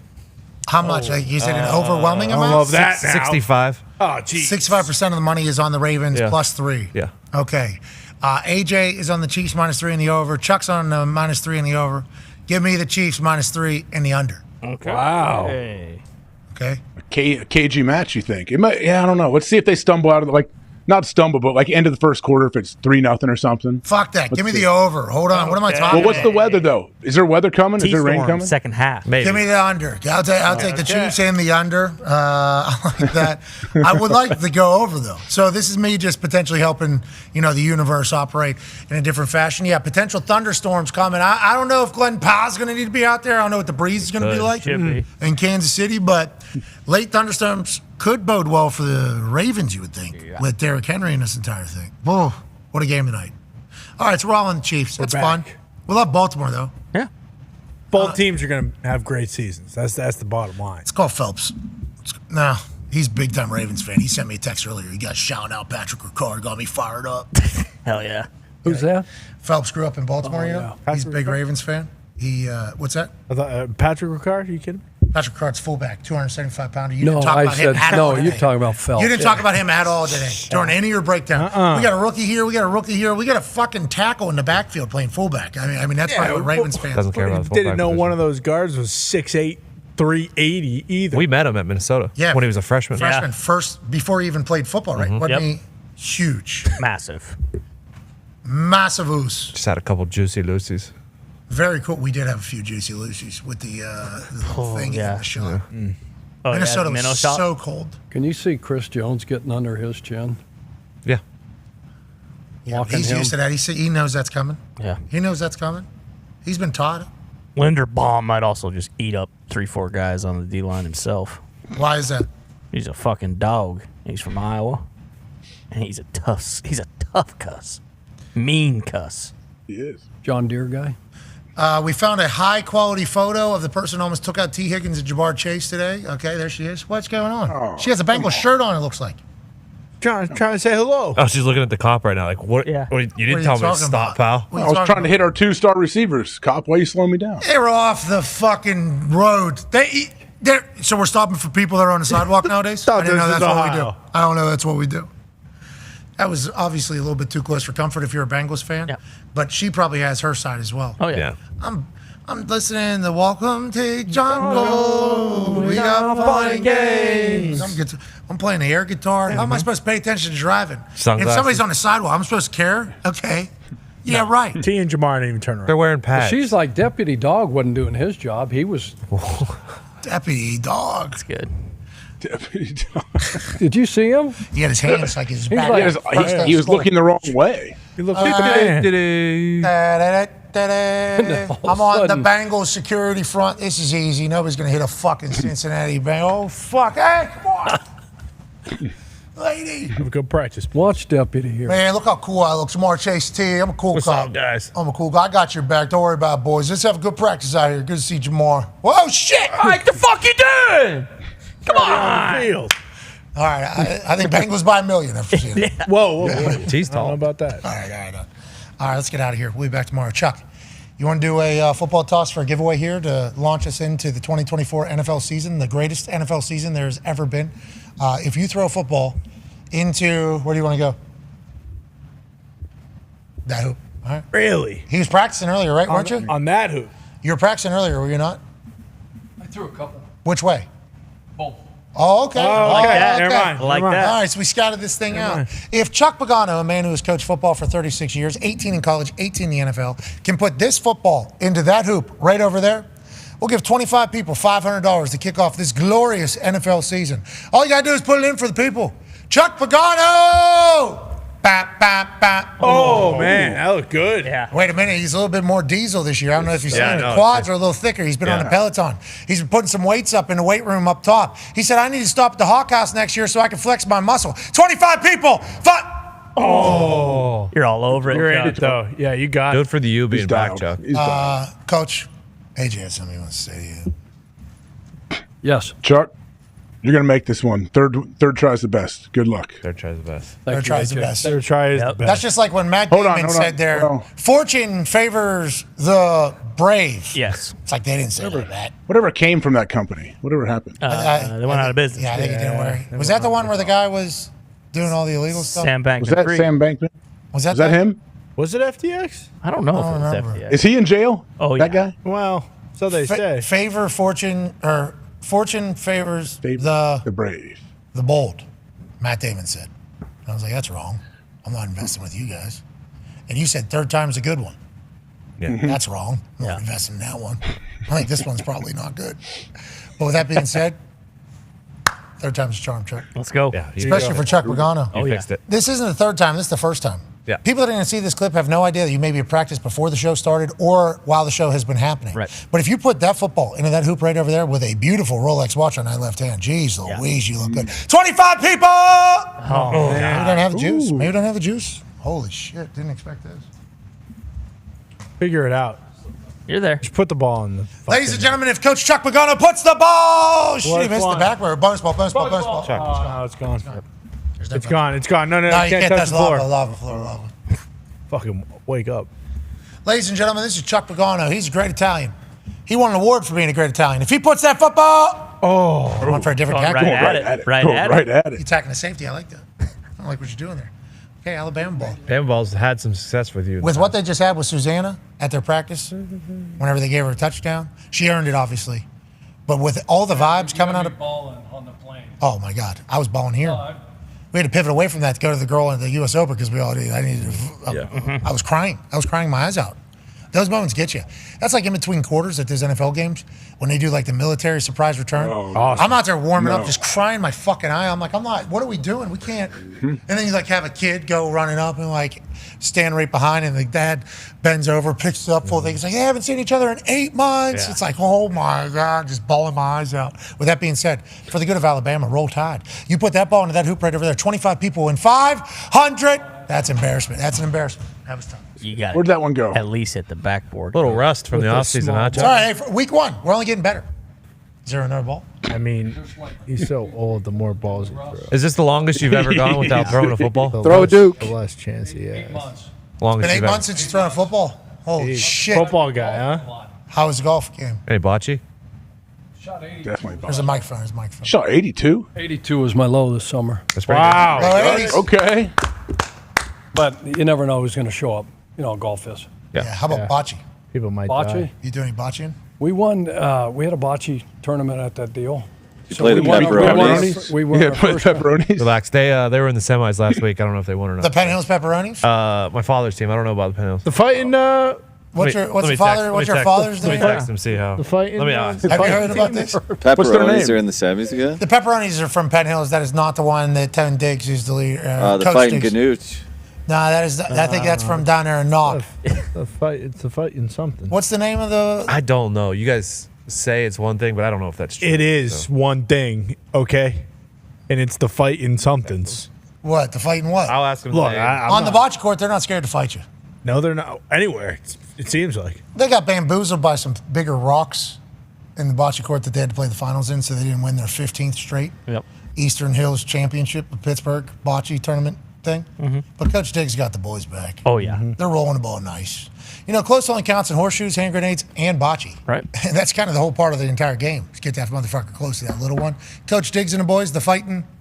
I don't know. I just texted. You don't want to go to the pepperonis barn again. That's the issue. So we got to get home field advantage. So that's why they started preparing their balls early in this entire thing. We should call Coach Diggs, see if he would, see if he answer. No, yeah. No, we'll just wait for a text message. So this was on the fairway. At Same the rules. 18th. Same rules as your father. We don't need him on a bike. Yeah, ever. Yeah, that's a smart play. That's a smart play. What's going on? You guys playing So bocce? the on bocce 18th? was at the National Italian Invitational Charities deal. Yeah, sure. In Lake Geneva. Yep. Beautiful. Yeah. Geneva, huh? The National Italian Invitational. Oh my God, that sounds like the greatest event of all time. It was unbelievable. So much gabagool. It's pinky. I mean, the greatest people. And everybody's trying to like this is you out-Italian show each up. other. You don't know anybody, and as soon as you get there, you're like, it's family. You know, it's like you've known these people your entire life. We would like to do the show live from the National Italian would we? Invitational next year. my God. Would they love to have you? We would love and then partake in the bocce. Oh, we'd win, Yeah. obviously, because we come from the home of the plum. Nothing. Pastas. Guy's working. I don't know if it's the pasta. fight I thought it was. Fago Pops. No, what? I don't think they're Yeah. calling themselves after a pop. Oh I yeah, don't think they that is. love it. Anyways, for the good of Italy, Yeah. Chuck Go, Pagano, and for the good of the people, if you put that football into that hoop right over there, 25 people win $500 on this NFL kickoff Thursday, September 5th, 2000. No, not even a shot. Not even a shot. Oh. Didn't even give it a chance. Dude. Didn't even give it a chance. Maybe he needs to put a guardian cap on. Throw left-handed, maybe. 200-year-old shoulders. Jeez, he's talking shit about how old you are. I don't like that. Ladies and gentlemen, if Chuck Pagano can make that. Oh, my God. You got robbed. That was it. What's the deal? Is there a lid on it? Throw Duke, damn it. Is there a lid on that thing? Yeah, it's the NFL. Throw the Duke. Ladies and gentlemen, to start this NFL season, if Chuck Pagano can put the football into that hoop right over there, we'll give 25 people $500. All you have to do is say something nice, somebody repost this post, and put the easiest way to fucking no close. Not even close. Well, okay. This guy. Yeah. There you go. Oh, yeah. Give him Listen, which one do you want? Which one? You want to save the Duke for last, probably, right? Don't throw the Oh, you want to save the Vortex for last? Yeah, throw the Vortex. Throw the Vortex. Because there's a chance this one just fucks around and goes in. Yeah. You know what I mean? Yeah, or a bottle rocket up here. Ladies and gentlemen, if Chuck Pagano can put this Vortex football into that hoop right over. Oh, my God. Gave a run at it. Real quick, I was going to say 50. I was going to say 50 people, $500. But you threw it too quick. Ladies and gentlemen, here we are on this NFL Kickoff Thursday, September 5th, 2024. And we're staring down a season that is going to be historic, memorable, one filled with moments. And we're about to have one right now. When Chuck Pagano, football coach, puts that Duke into that hoop right over there, we'll give 30 people $500 to kick off the NFL season. The greatest time of year, it's gone. All right. Okay. See you next week. It's already been calibrated. Look at that. 50 people, $500. If you can put the Russell Wilson dorsal fin football into that hoop over there. Turns left a little. It flies pretty No, it's pure. calibrated Chuck. for It the flies right pure. hand. So, Ladies and gentlemen, 50 people, $500. If this dorsal fin football. It goes left. Yeah, and right. You said both sides, but both ways. No, calibrated for the right, so it goes left. Yeah, but that thing is also faded. We've seen that thing's a piece of shit. You never had a chance. That's Steelers quarterback right there. Yeah. Created that right there. It did. Can't throw this one, bud. Sorry, pal. Maybe next year. Which one's that? Sorry, pal. This is Pro Bowl games ball we stole right from the set. Remember they tried to track us down into the van and told us they needed to give it back? I said, yeah, okay, yeah, talk to Mike. Who's Mike? Gotta hear that. They never talked to him. This thing was game certified, too. Like, it is, nice. It's a good ball. It's a very good ball. Damn good looking ball. Can't have it just hucking it into the fucking bricks. Not the way you've been throwing. A day you're throwing better, we'll bring out the Pro Bowl. Yeah, that's right. I mean, you just threw a ball that I kicked to myself off the fucking wall, you know? Who needs to keep that thing intact? Tough graveyard. You want to shoot a hoop? I'm disappointed. Don't be. How about a putt? It's NFL Kickoff Thursday. Yeah. What are we Oh, yeah. Next week, we'll give you a cornhole set, Sure. Let you do all basketball the fucking shot, a things. throw. You name it. Pin the tail. Okay, but right now, we need one of those. Should we go fetch one of these that was going to be a bonus ball? You lose, old man. We all lose. Yeah, amen. We'll be back tomorrow, though. Who wins tonight? Who loses this evening? We shall see. All right. Shout out to Ram. Shout out to Dude Wipes. Shout out to ESPN Bet. Shout out to Applebee's been making great. Oh man, those wings hit. There's some Applebee's waiting for us on the other side. Yeah, have more. Cannot wait. All right, be a friend, tell a friend something nice that might change their life. Let's enjoy all of this, okay? There's a lot of reasons, if you look around, to be bummed out.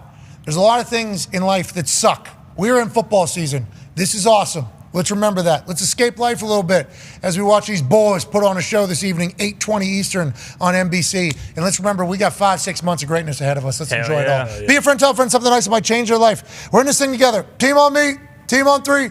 1, 2, 3. Team. Goodbye.